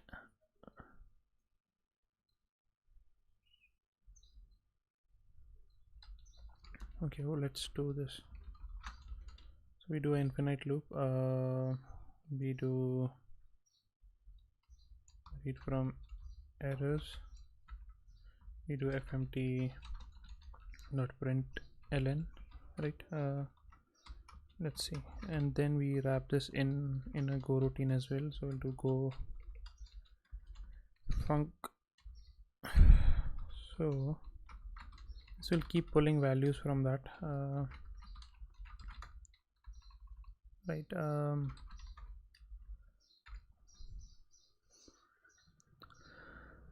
Nice, you see. So it's sort of completed.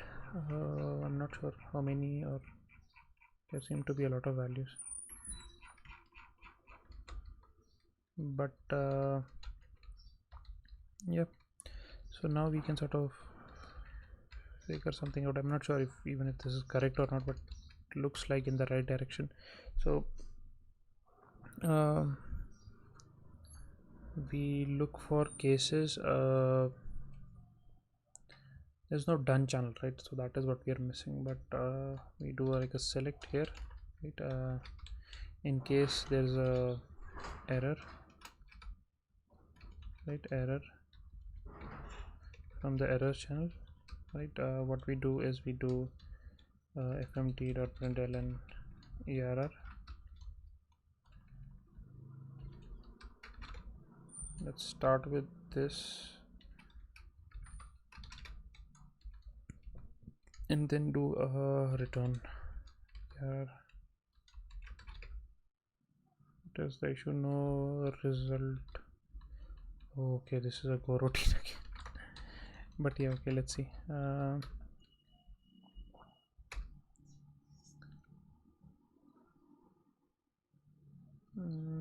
Why do we get nils only? Why do we get so many nils?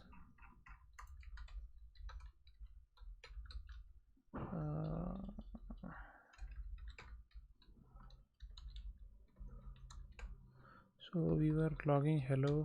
We don't need hello. Where else were we logging? We're logging something somewhere.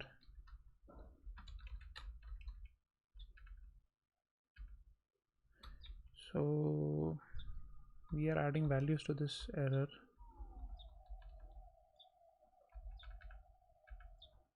Let's get rid of this done too. So we can do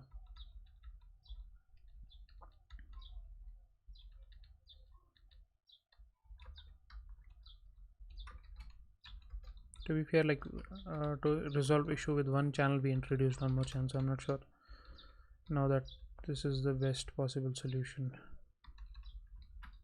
but okay, let's see.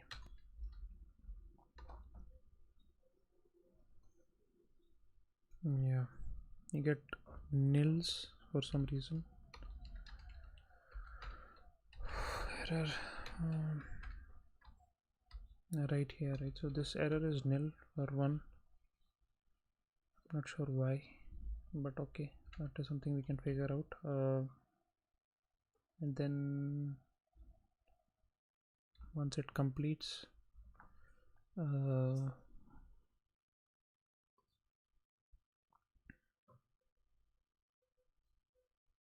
do we sort of exit in case we get something in errors, right? Like, because this is again a go routine, so that doesn't help us. We can't return, or can we return?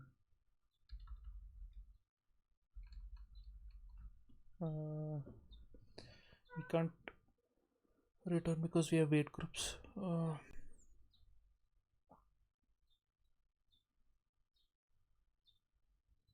I think we need a done channel now as well. This is getting out of hand quite quickly, but let's try this.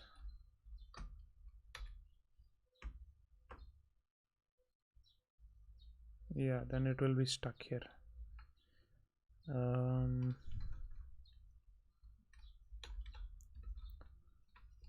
Downloads. So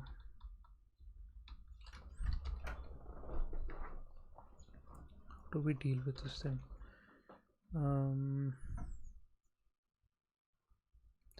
Errors is actually fine, but the values are getting added over there, so that is one issue. But the more important thing is, like, how do we figure out that this is done?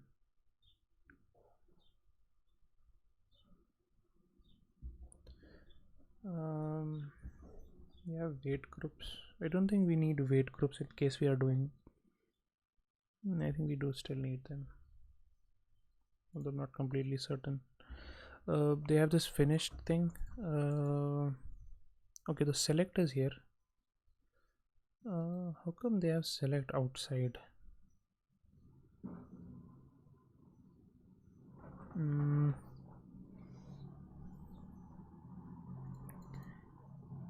In case even in case of error, I think wait group.done is called, right? So wait group won't be a problem, and eventually all the errors would resolve. So what if I just take this bit, paste it here at the very end, and then sort of check from the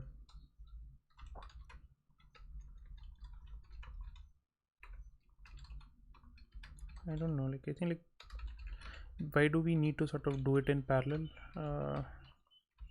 Why can't we just wait for this to complete and then you can also do like a close errors. So let's see,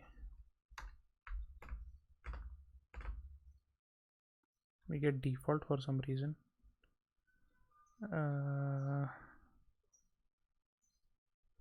And then it blocks. So let's see, if we go to downloads again, let's see like if wait group.done is called. It is imported. So let's see,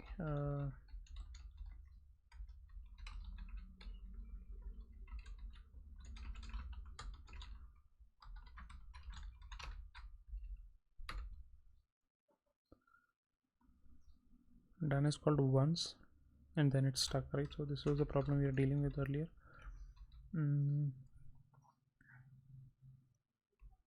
But done is called, so this wait group is actually done.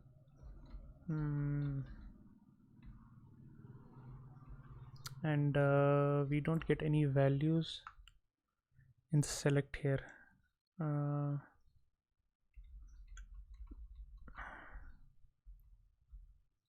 don't think, do we get to a, no, we do get to a point where we can log default.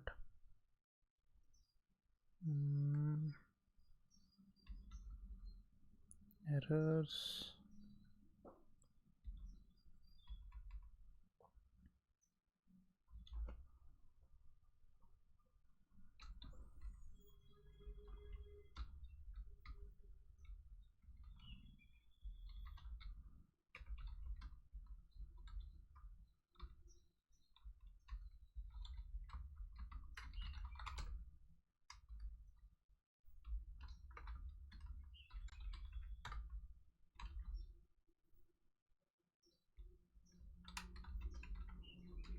Okay, so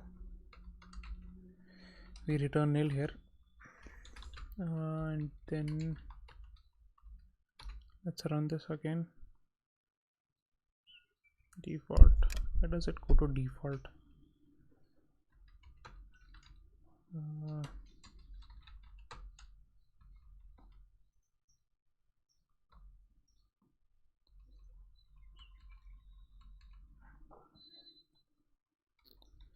Okay, how about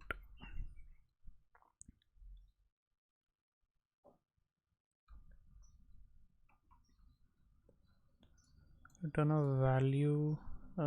This means the first failure on go routine above error channel will release the value first, because there's a return statement in the error check if the function will exit when the error occurs. There's, this is just adding values, and then this is releasing here. So we are doing the same thing, we are returning here in case there's an error. The only difference is that they are doing this waiting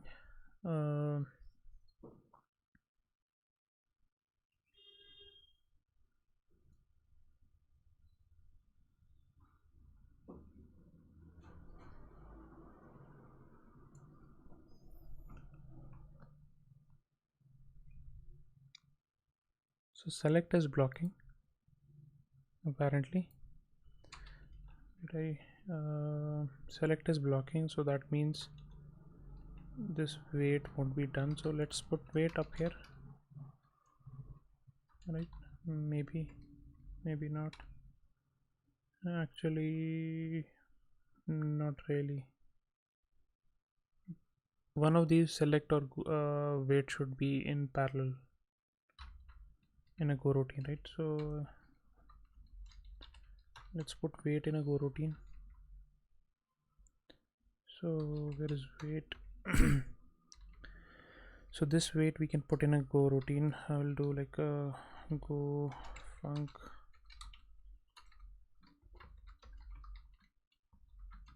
you can move wait right here.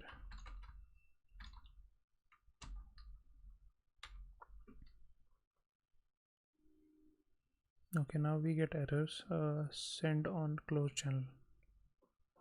Default starts with default for some reason. It's crazy. Download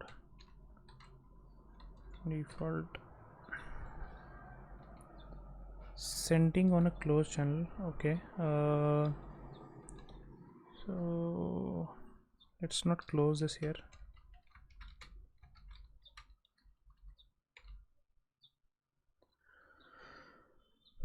Now it's saying send on closed channel. Download image 63 and 87. Send on closed channel. Panic send on closed channel. Okay.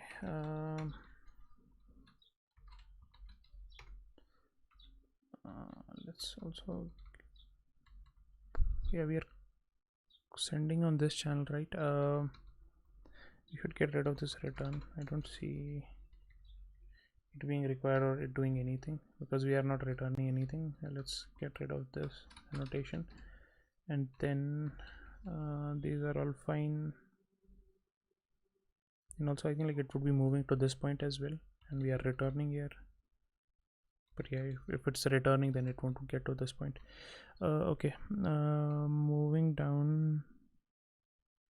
Yeah, our select, we read from it, we print out the value, and then we return nil. What we remove the return as well.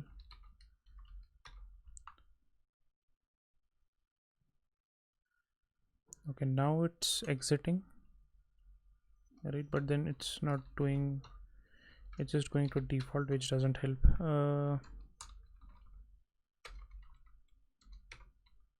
Why does it go to default is something I don't understand.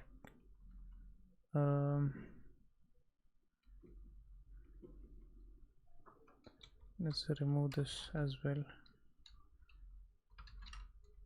Let's do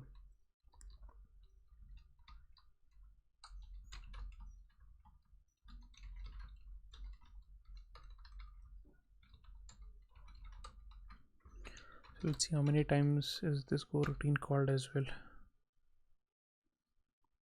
Okay, it's called several times. There's default in there as well, and now we are getting the same invalid memory pointer. Okay, actually has to be, this is fine, this is getting called enough times. If there's an error, we are putting it on the errors channel. This is also fine. And then okay, just a second, like why do, can we think about this in a non channels way, like not worrying about channels. Okay, let's do that. Let's do this. Let's remove all of this because like I am not finding any resolution to this, so I don't think like it's really valuable to waste more time right now. Let's clear this out, right? Let's go to download images. Let's not take error channel there as well, so we can just do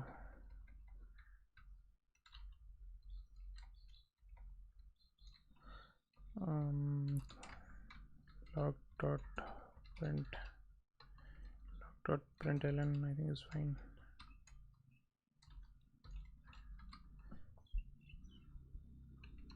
And the same thing here as well, log dot print. This is something we'll keep as is. I know like this doesn't fix everything, but yeah, it's fine. So here this is download images, so we want wait group dot wait, right? And then we won't return any errors here, but we can just do a return nil for now till we figure out how to capture errors. Why is this complaining? Print call is possibly derivative. Okay, yeah, it's actually printf. Yep, so this is all good here. Let's run it once. Do a go run main.go.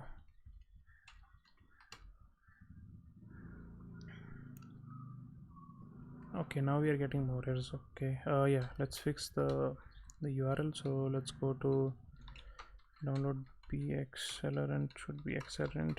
Let's try once more. Okay, this is back to how it was. And then if you look at the image, that's fine as well. So okay, let's I think we returned as many errors we could, so this is fine. We will add a specific arguments, but then oh, okay, yeah, this is actually not done. So let's go back to other files. So if you look at download for now, this is returning as many errors we can, with one exception. And then if we go to draw image, so let's look at draw image now. Draw image luckily doesn't have, it seems like doesn't have any errors. I think this might have, no, not even this has any errors. So this actually just returns a value and that is it. I don't see anything that we are doing requires error checking, so that's good. Then we have image manipulation. I think this might have a few things. Yeah, it does. So this doesn't return anything. Bounce obviously doesn't. And then we have thumbnail. This also does return back an image.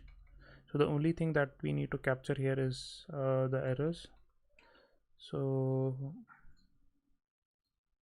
and this I think we should return back a file and then create a save method, right? So this would return back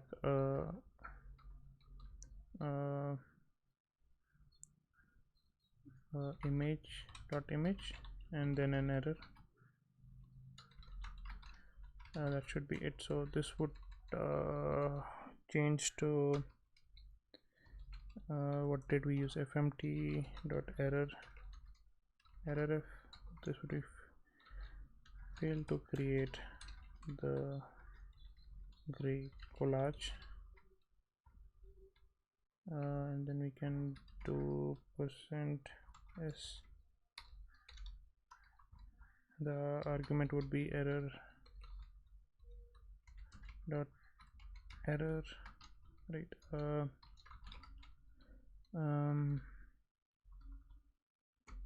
So this is our message, and we'll do a return here, return nil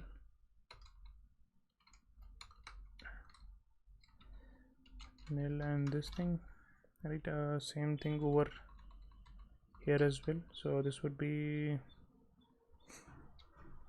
fail to encode fail to. Okay, I'm now thinking that like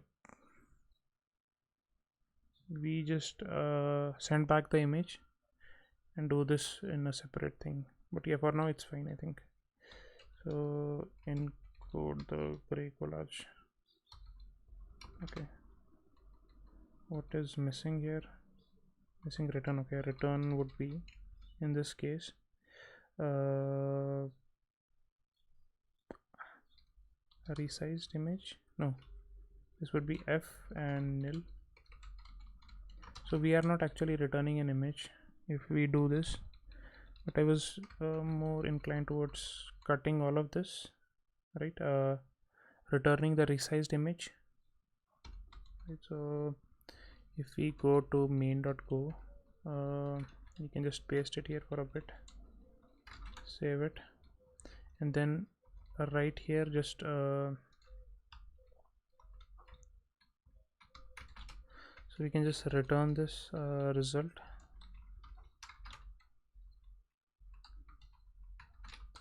and this would be return, and the other parameter would be nil.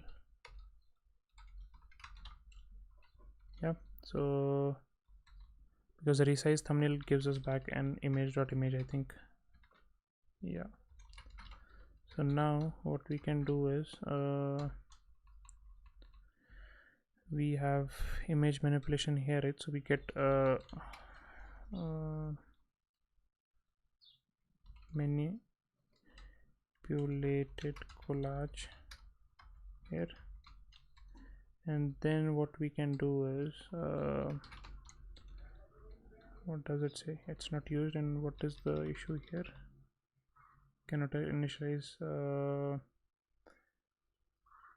Okay, what does it require? It doesn't require anything. Oh, okay, but we do need to sort of, no, actually no, fg go here. We don't require the error here because there's no error. There's not going to be any error, so we can remove this nil actually. So the nil is also removed. This is fine. Going back here, now what we can do is I think we can just do a function here, because this is something the user of this library will be sort of responsible for handling.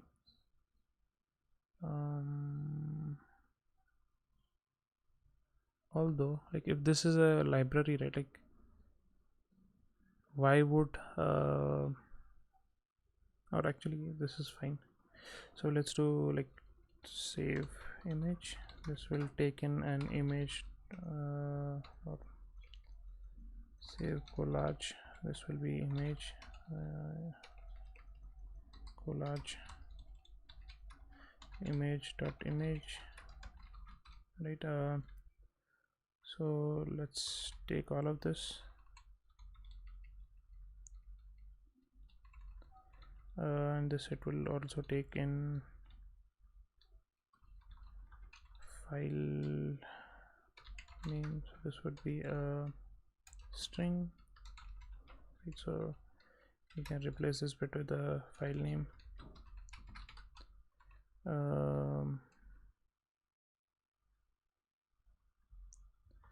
We can just do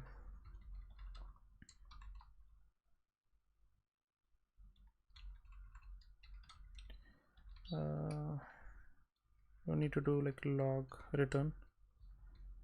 We can probably do log.print.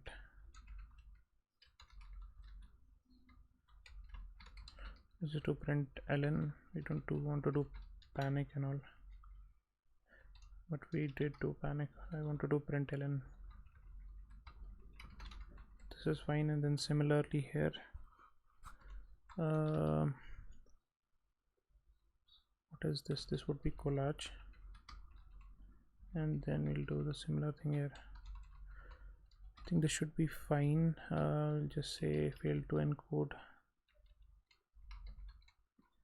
yank this over here, paste this.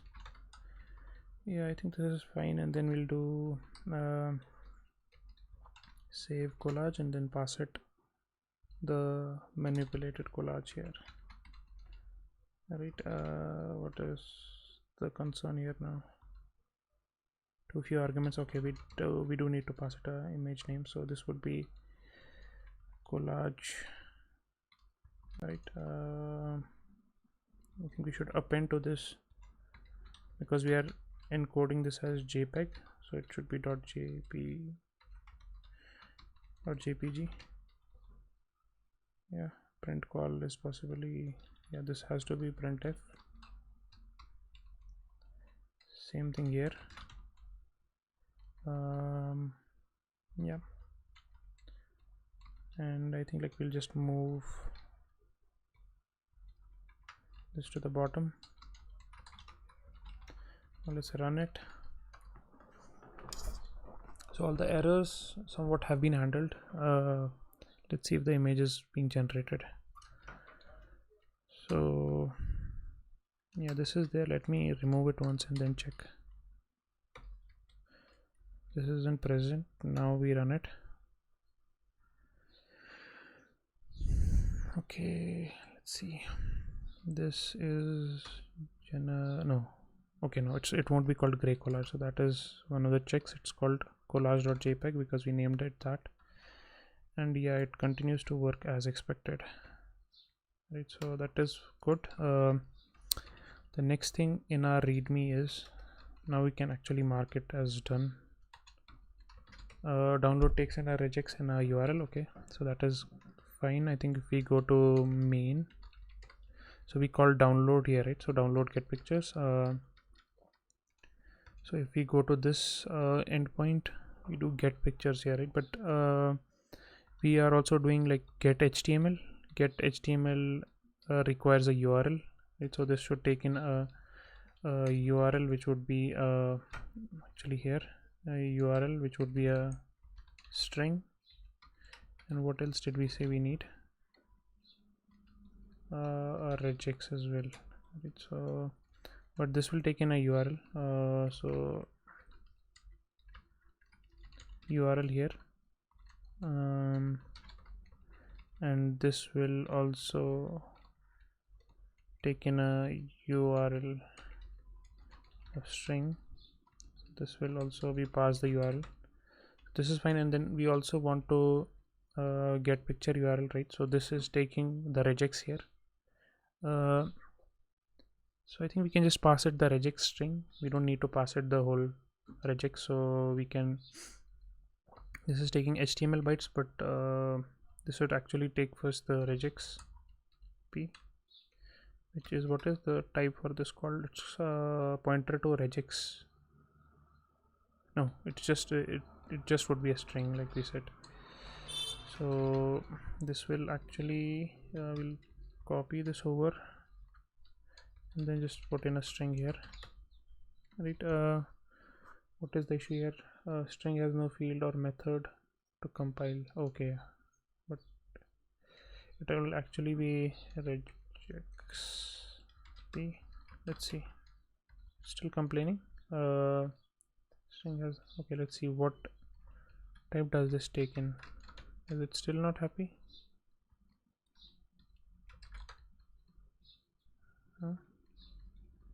What's off here? So up till here it was fine. Compile is taking in a string, expression string. So we'll clear this out. Let's do it like this. Do clear inside the parents.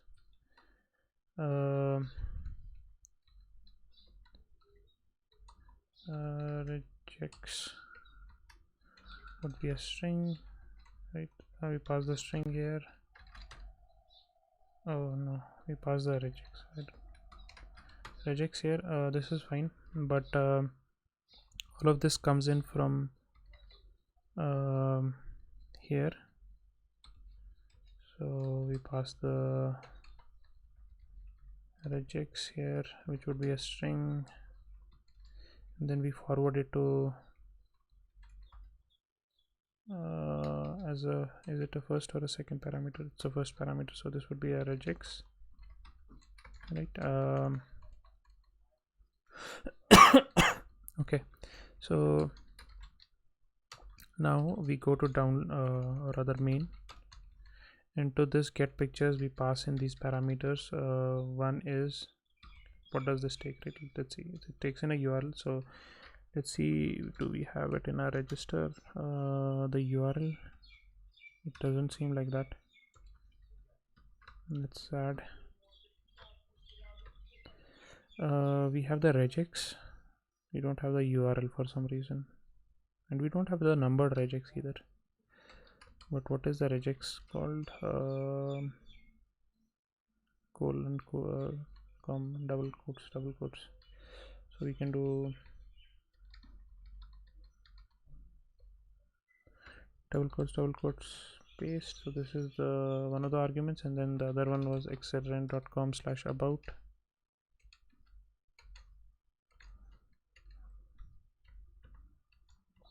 Right, so we take this URL right over here, we do paste, and I think like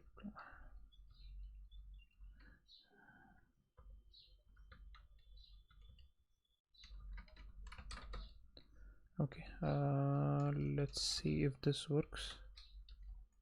Let's remove the collage.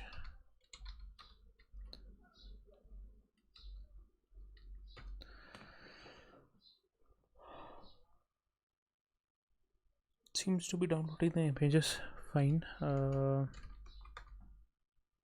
Yeah, so this is working as expected, so we can mark this one as done as well. Drawing can be done concurrently. Okay, let's go to draw.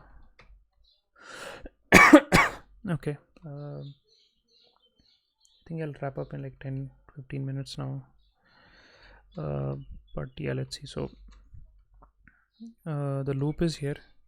I think the loop part can be a Go routine here. So we already have the main image here. All we are doing is just defining.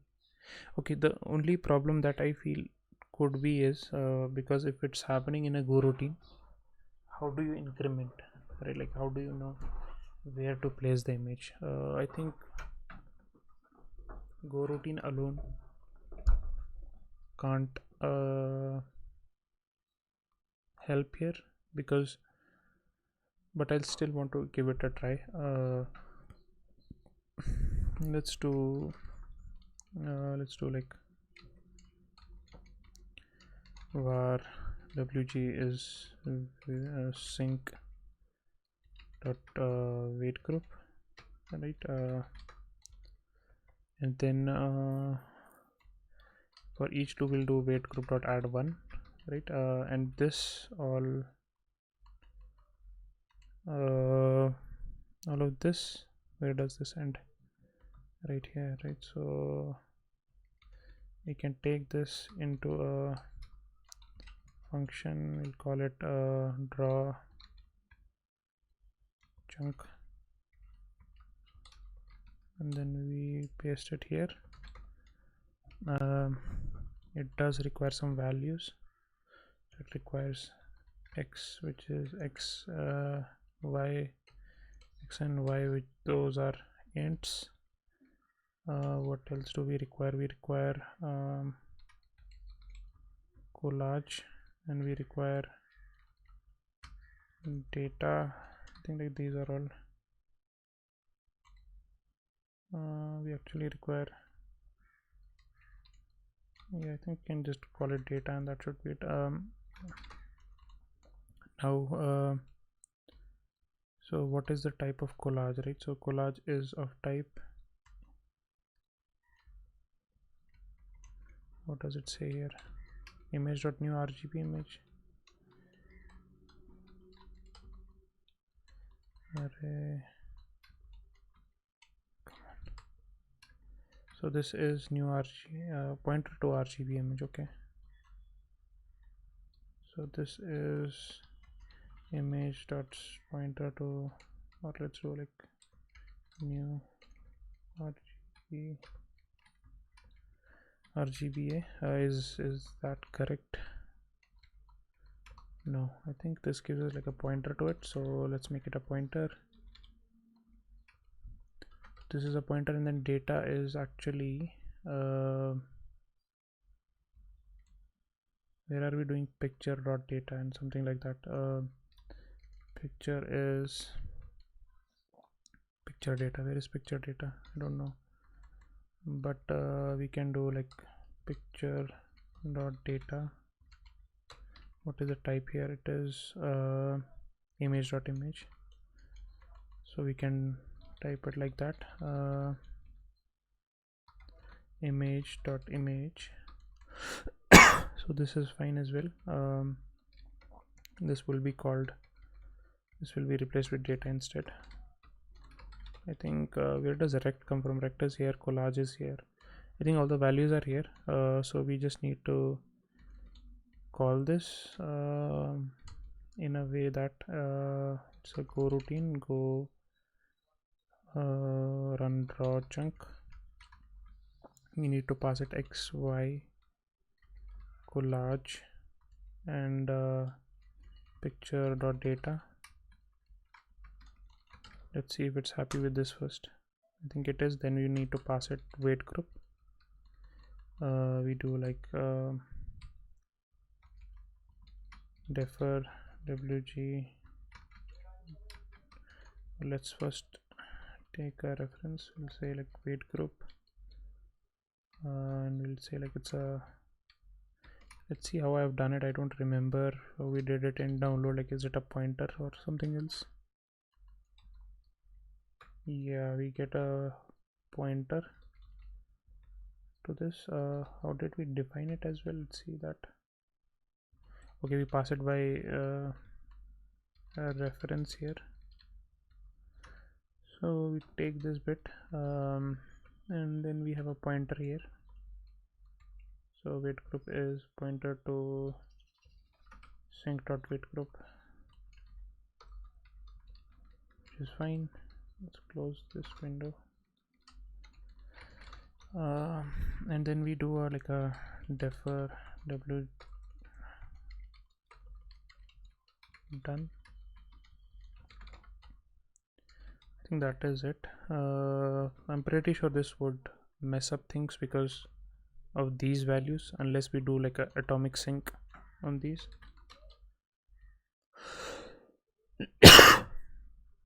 But let's see. Let's remove the collage, run this, please work. Let's see the image. Yeah, I was hoping for this because x and y aren't synchronized. So I think we can find something here on go by example. If they have something related to atomic counters. So we have weight groups. We do OPS. Where is OPS coming from? OPS, right? So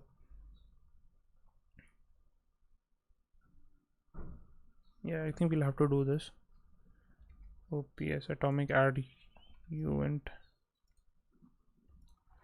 So if we close the image first, open draw.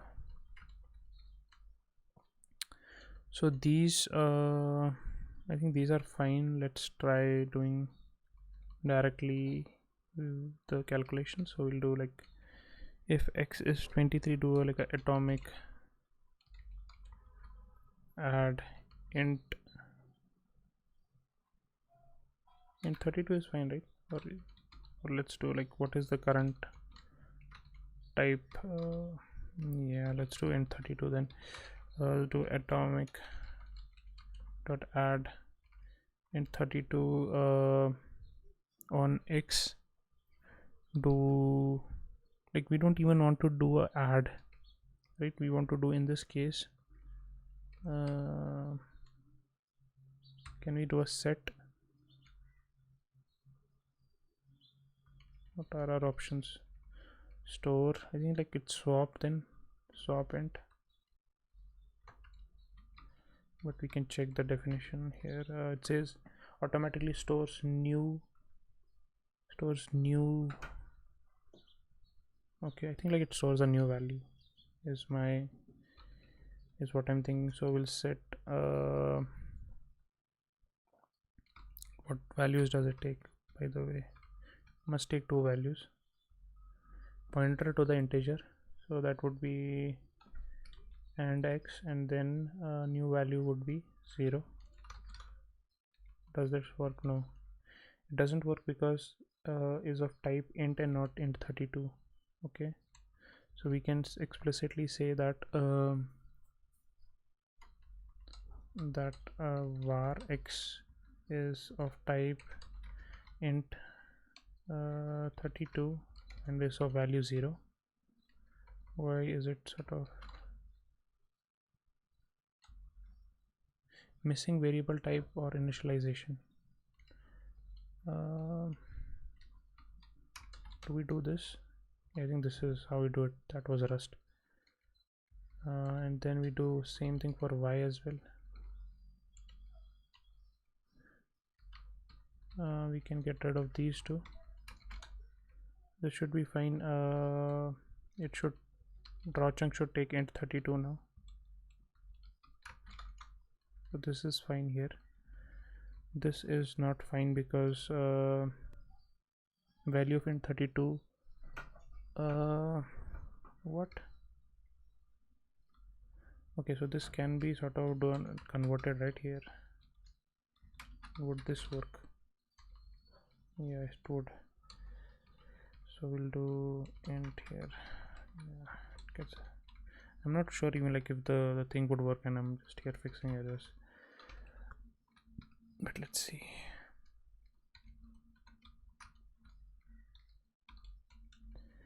So same thing over here as well, int, and then int here. Okay, now I think this is working. And we'll do atomic dot add int 32 will to y. We will add 1, right? Something like this, and then let's copy these, or we just need this. We just need this one, and we'll do to x add 1. Can I not press the right buttons? Okay, so this is atomic now. I don't know if it makes any difference now, but I think it should. Let's give it a go. So the collage currently looks like this, so let me remove this. Let's run the program again.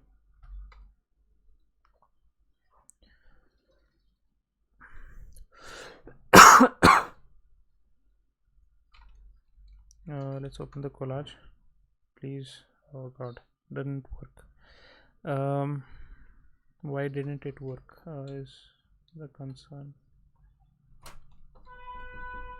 Okay, just give me a second.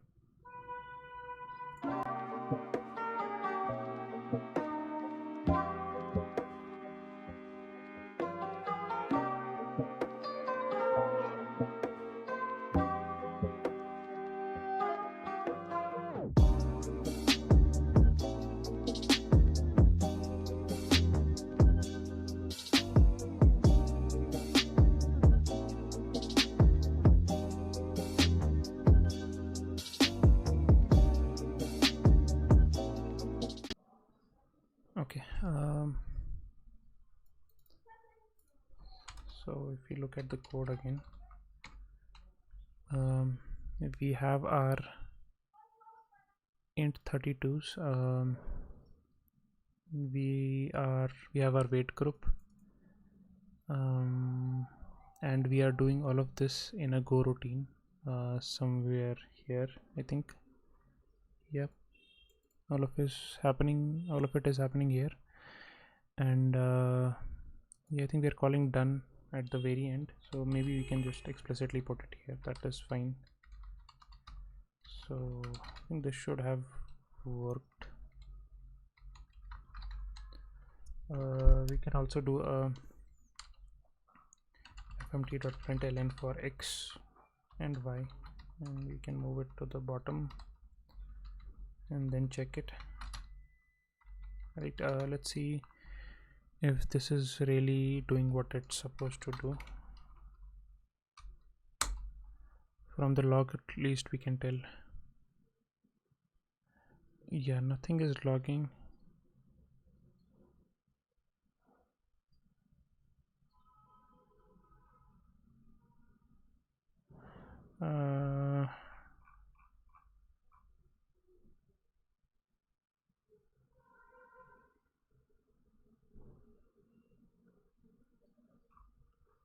So this doesn't increment at all.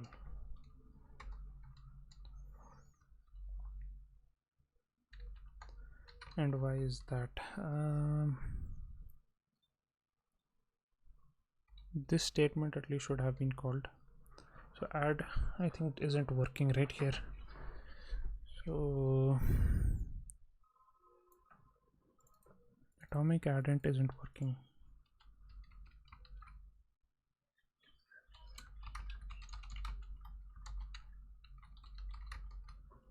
This is X.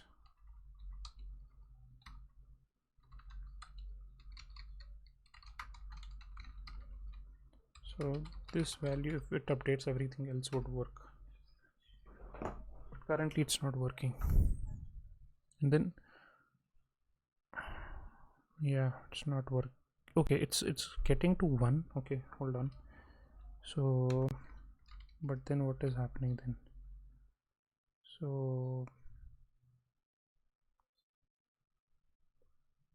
oh, I see.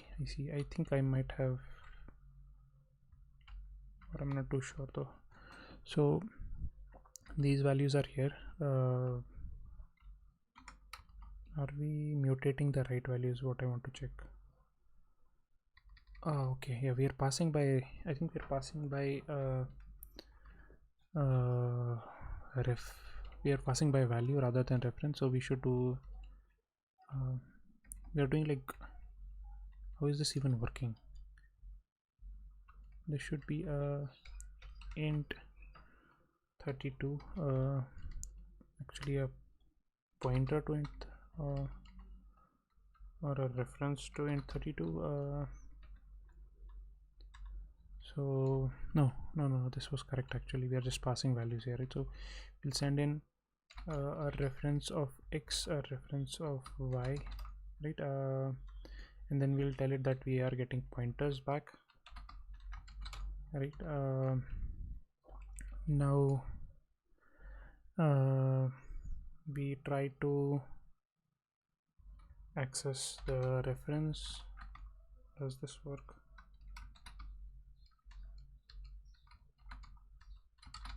Please work. No, it doesn't work. Cannot convert untyped int. So how do we access the value then? Like if we are receiving pointers, right? So how do we dereference pointer?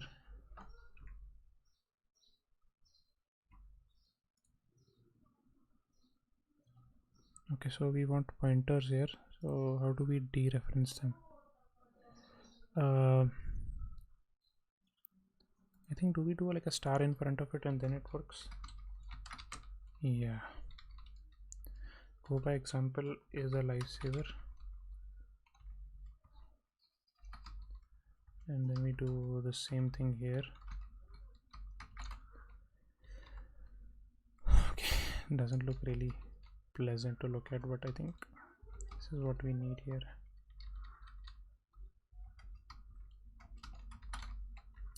Okay, now I don't think we need to do this. Yeah. And this wouldn't work. And this is something we have already addressed. We'll have to check, like, if the pointer to x is 23. Now let's check for errors. No errors. Please work. So that now it is sort of giving me pointers, and the pointers, okay, they are pointers to the memory, right? So they will always be same. So let's go to draw image, or why not just open the image? Okay. Yeah, still not good enough. It did something. It sort of started placing items, some of the items here, but not all of them. So let's go to draw again. I don't need this. Let's just do this and also pointer to y. We don't need after. Right, let's run it again. Let's see if the values are properly incrementing. It could be just that. Let's see.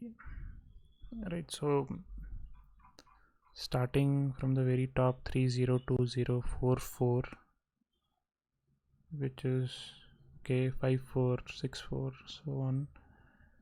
Like all of these points should have images, right? And it's difficult to tell if there's any repetition, but like I don't see 5 is also complete. There isn't. There's a lot of 5 here for some reason.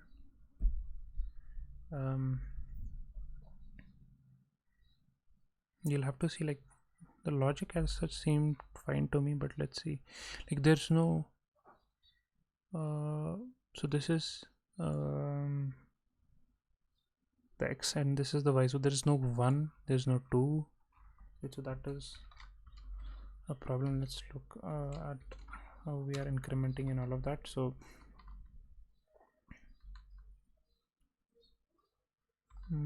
if x is equal to 23, then we swap the x to 0 and we add 1 to y, else we just add 1 to x, right? So x should actually go up till 23, right?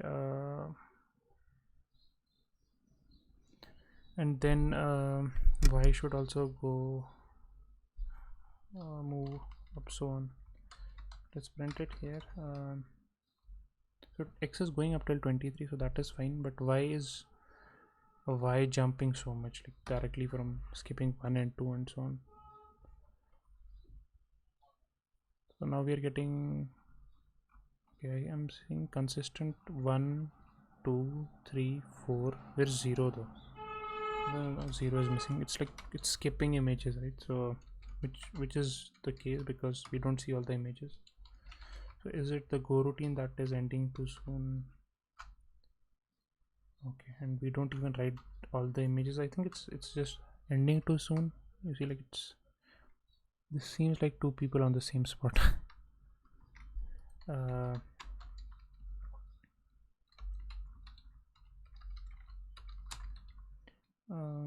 Draw.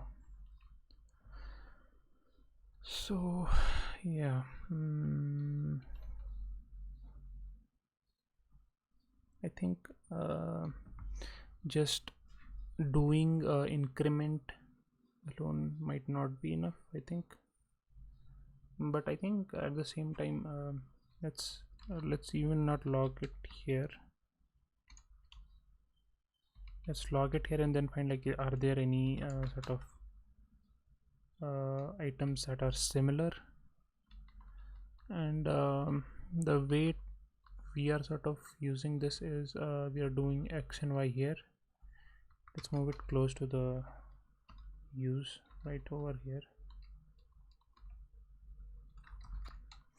So we have x and y here. These are pointer to int32s. In each go routine we are taking these values, printing them out, creating a rectangle from it, drawing to that rectangle. So yeah, I think like maybe multiple go routines when initialized are getting the same value. That could be the case, right? So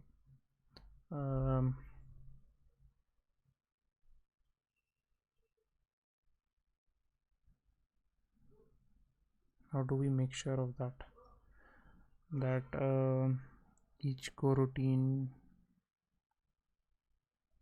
gets a different value initially? So let's try this. I think like this, the first image wouldn't print, but that's okay. At least this will sort of help us validate our reasoning on this.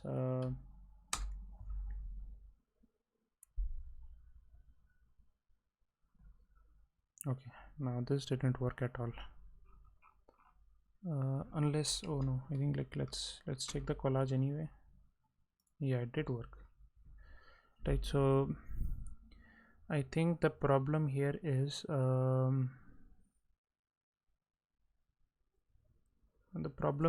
that initially when the coroutines are sort of spun, uh, they sort of take up x and y as 0, and then when they end they sort of start mutating. So but initially everybody starts placing it 0 0, right? So that is the problem. Now how do we address that? Like the first image would remain empty. So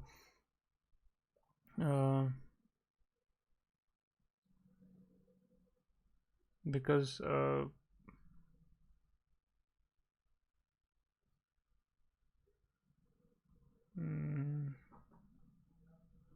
here it's directly jumping x to 1, right? So how do we tell it that the first has to be placed at y0? So x is actually we are incrementing x, right? So we don't want to increment x initially. How do we delay that is the concern, because otherwise I think like it will continue working as expected. So let me remove the collage, run the program, and see what the output is. Yeah, collage is consistently printed, so that is fine.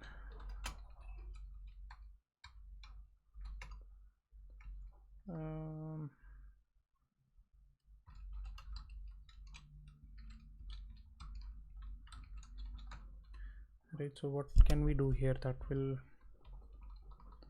fix this? Earlier we just moved it to the bottom, so the first coroutine did it for us. In this case, moving to the bottom doesn't solve the problem because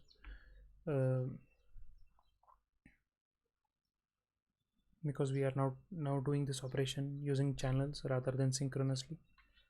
So basically we want to say that like x is okay. How about we set x to -1? Yeah, that can be a compromise, or not really a compromise. Like this can be a solution if it works. So let's see. Let's open the collage. Yep, very nice indeed. So it's generating a collage. This is all happening parallelly, concurrently. So I think we are generating the profile as well, so let's take a look at the pprof. Oh, lot of profiles. So this is called 812.336 on the CPU. Collage, open collage file. What is the issue here?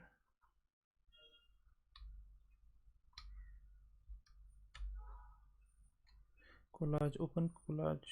Oh, okay, yeah. So I need to do like a go build so that it can find the binary. Yeah, let's see now. Okay, let's take a look. So you see like a lot of parallel things happening, which is good. Time is almost similar, like I don't see a lot of change, but the draw chunk parts is taking overall 0.14. I'm not sure what it was before, but I think like it's still better. This is draw chunk, which is like a single go routine, right? And this is called by draw package only. Yeah, where is that sort of referenced here? Oh, here is our sort of the bigger chunk. This is image manipulation. Is there draw chunk somewhere? Main calls image manipulation. Okay, I think like not a significant change, but yeah, still some improvement here. So yeah, and we need some sort of like benchmarks as well, because like right now it's difficult to tell how significant the change was. Regardless, this seems to be working, so I'll just move this above this here, and this should be it. So with this we can go to our readme, right? Add now there was this bit, manipulation, image manipulation. Let's see if there is something we can do here, right? So we get the collage, we get the bounds,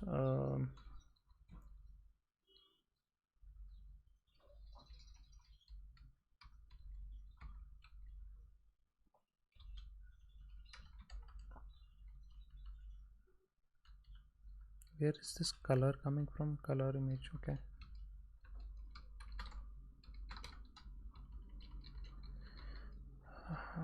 Okay, so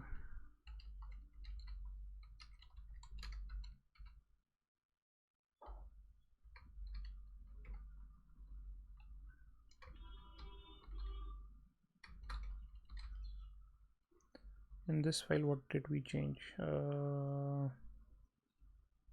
Yeah, nothing significant that we don't know of. Okay, so there's this convert method on this which returns back color, right? So we take the old pixel, we call gray model color on it, and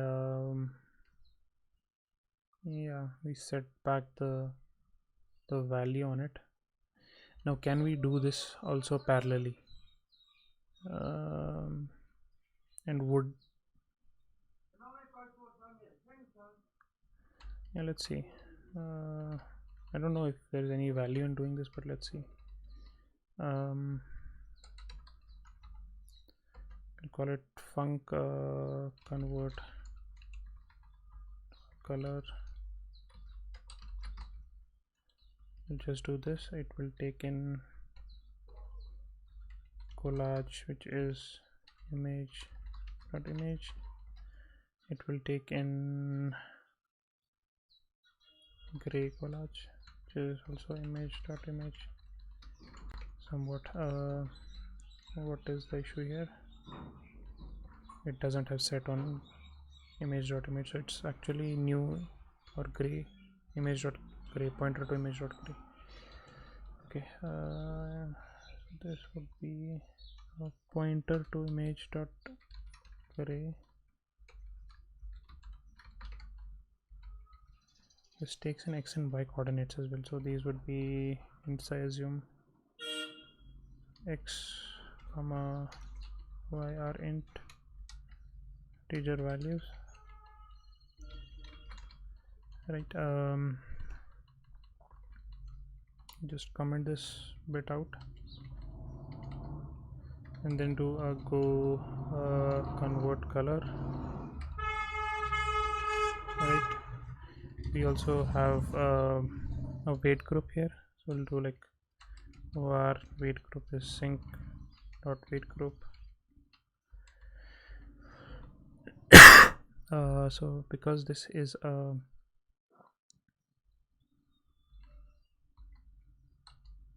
I think we can do like a weight group dot add one, pass it a reference to all these items, collage, no, x y collage, gray collage, and then also pointer to weight group,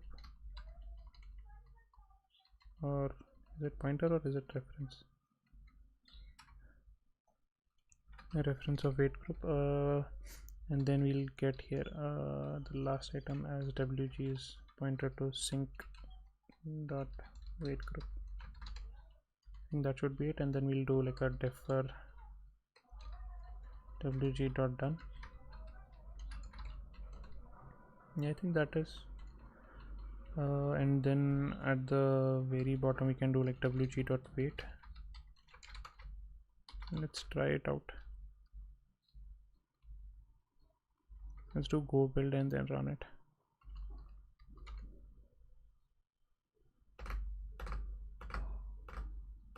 Yeah, it's stuck. I think the wait groups might not be enough. No, it did it, but I think it's slower now. That doesn't help. I'm not sure if the image is correct. Yeah, it's not correct. Something got messed up. Let's see one more time.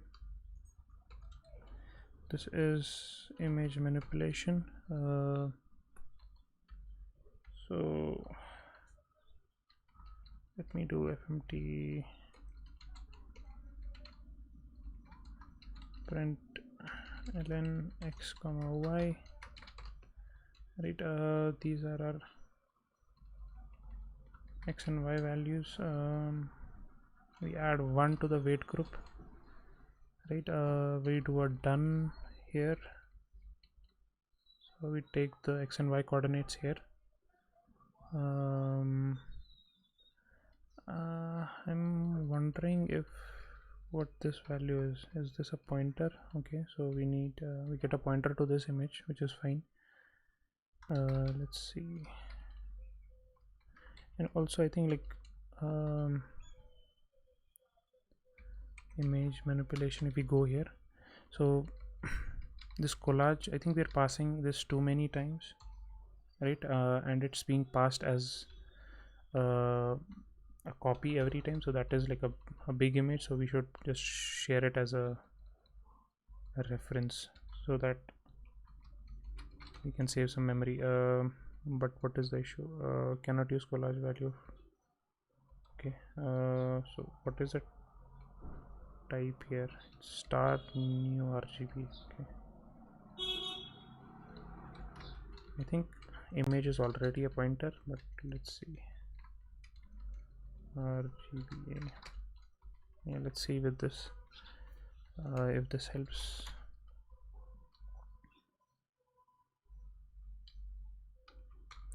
Doing a go build, then running the binary.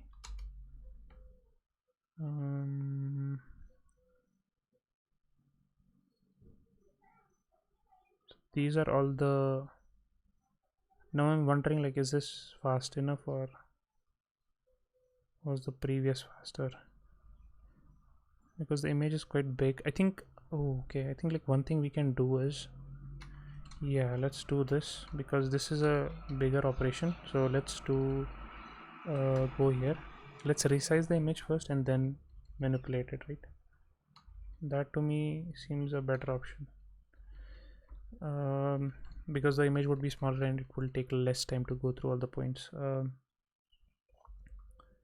So the way I'm thinking of doing this is like it returns an image, and what we do here is I think collage can be an image. Where are we using collage? Here, collage. Yeah, I think this can be an image. So this can be an image. Right, manipulate itself takes in a RGB image, right? So we get the bounds, that is fine. We create a new image, that is also fine. Let's save it here. Then let's do a resize on it. So let's do a resize dot thumbnail, and then we pass it like 192s. Or let's just copy this over. I'm hoping like this would work. So this will give us back our image. We'll say resized collage, right?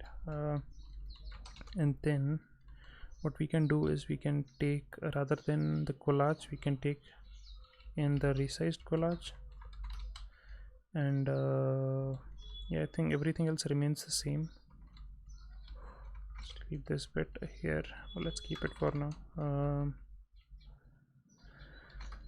And then once all of this is done, we don't need to resize again. We can just say, share back gray collage, right, which is still an image, I think. Let's try it out. Let's do a go build. Let's run this.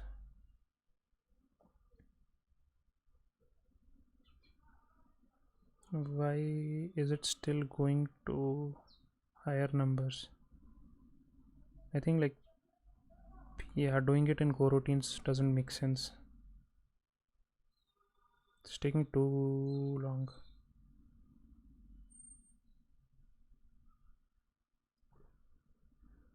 I think it will go till 300 times 5. That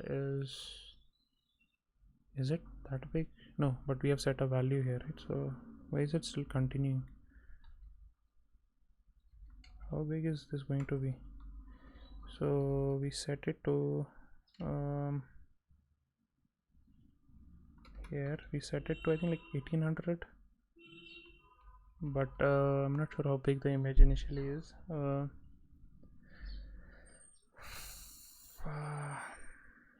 How about we try this once, because we have the code here.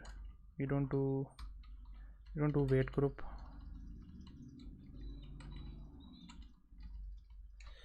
We don't do weight groups at all. We just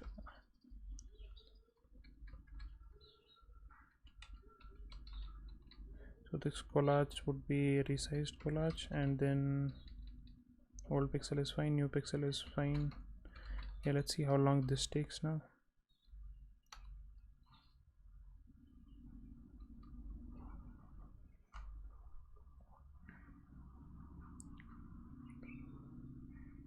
Why is it still logging? Shouldn't log, right? Or are we logging it within the loop? Okay, we are logging within the loop. Let me get rid of this. I thought, like, earlier it was quite faster. It was actually immediately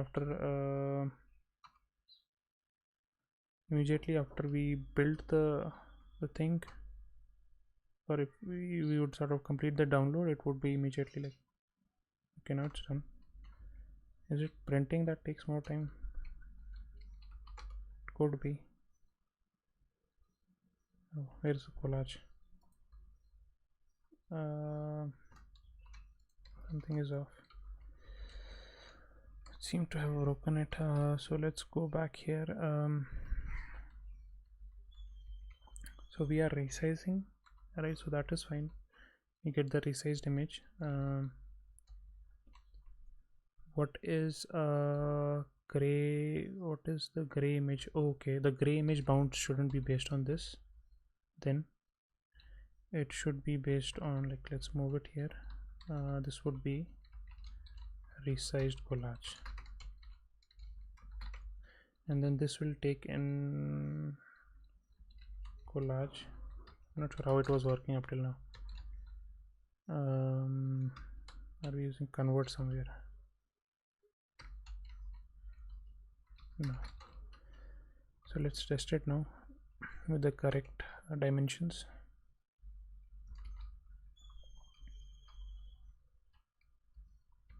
I don't want to open this, I just want to run the binary. Okay, downloading, and then done immediately, so that is good. Let's look at the image. The image is correct. Now I think it's a good time to do a benchmark, even if it's like a time benchmark, that is fine. So here it takes us like 2.4 and yeah, 4.4.43, yeah, 2.45. Now let's make a change. Let's use go routines here. So if we enable weight groups, comment this bit out, enable this again, enable the go routine again. Yeah, let's try now. So 2.45 was the last score. Don't want to open this image. Almost killed OBS by mistake. Go build. What time in front of it?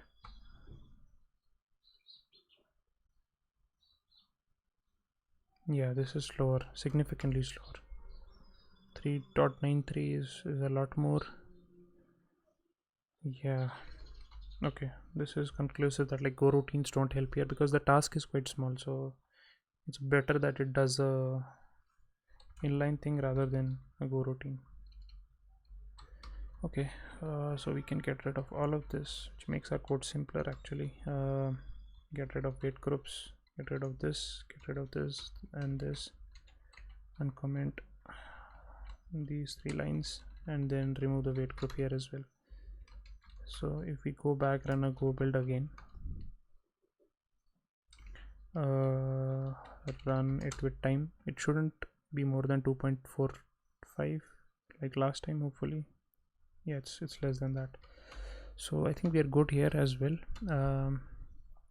Now yeah, so we were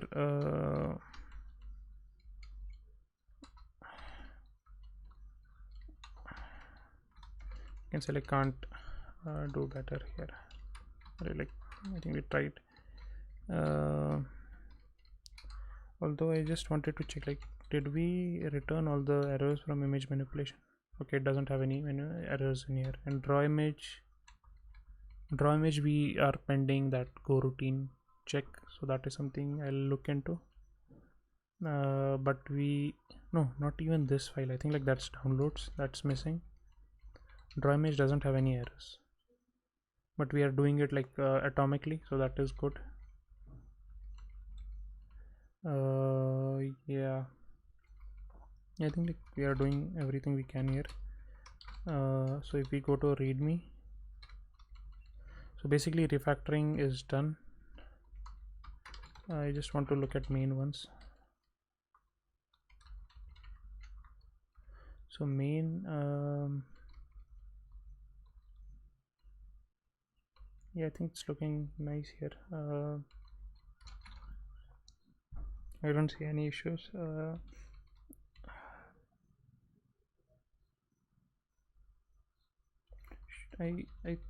The only thing is that I feel like this bit should happen, because if we are giving it the file name, right? So this, oh okay, no, so we are okay, yeah, we are getting back the right. So I think it's best to do it like this is more clear rather than confusing ourselves. Okay, yeah, so refactoring is also done. Yeah, I think we are done with everything that we planned for today. Let me remove collage, everything related to collage, and then also the PDF file. So if you look at it, we have these changes. So I'll say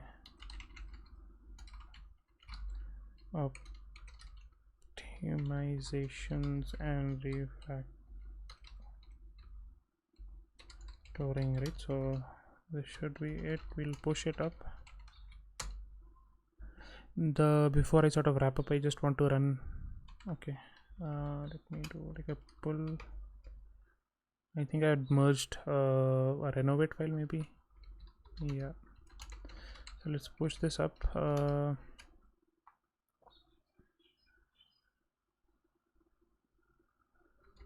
Now before I wrap up, I wanted to run pprof once to see what the results are. I feel like I'm not really good at understanding all the values, so that is something I still need to look into. Did we remove the, no, this is still here. Why is it not, like if I do a go build star dot go, it doesn't run that thing. So do I need to do like a go run main, only then it generates? Okay, let's do rm-rf temp delete all the profiles, right? If I do a go build,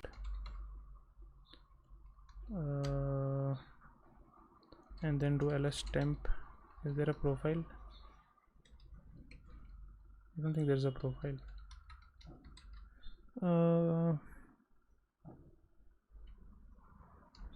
Yesterday I thought like we had to run go build. Go p prof. It was called something like this. Let's see. Yep. So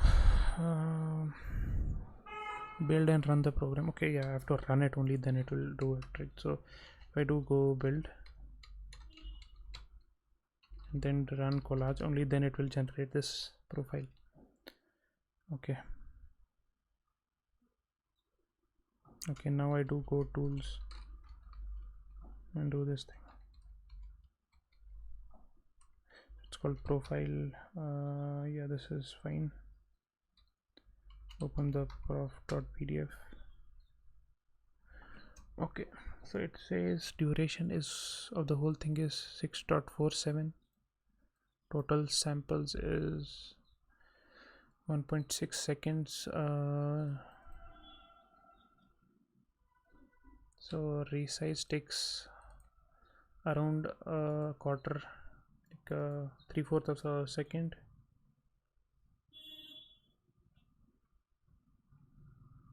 And then there is HTTP resolutions and all of that.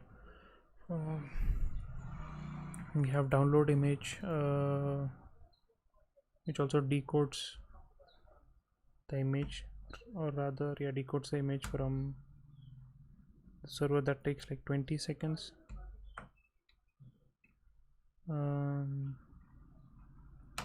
I don't see any bigger chunks besides this thing, so this is the biggest thing that takes the most time. Yeah, I think like we have slightly reduced it than before, unless I'm remembering it wrong.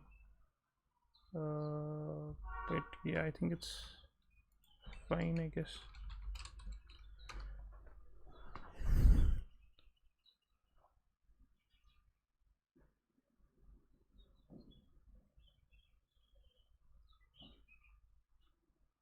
Okay, fetching at times is slow. Yeah, 2.3 user seconds and then 19 here it says, right? So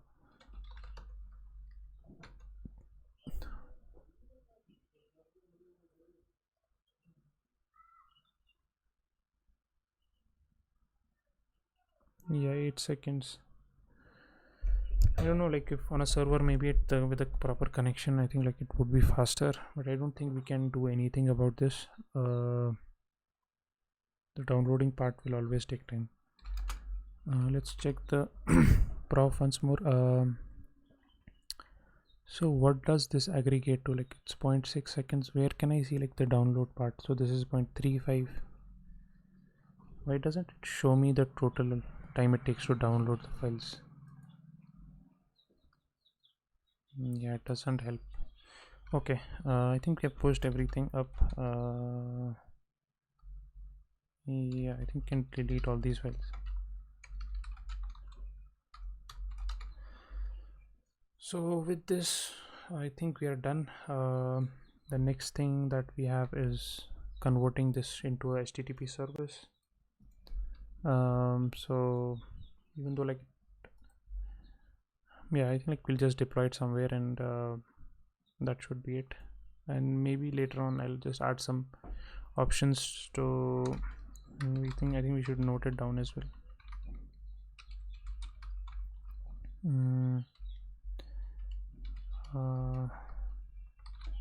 Support parameters for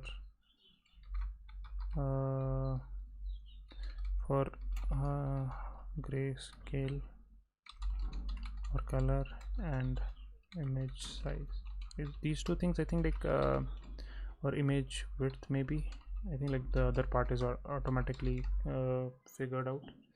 I think like we can take these two parameters as well. These can be like probably HTTP query parameters, and same as I think like the other things like the URL and the regex or something like that. Okay, so let me commit this.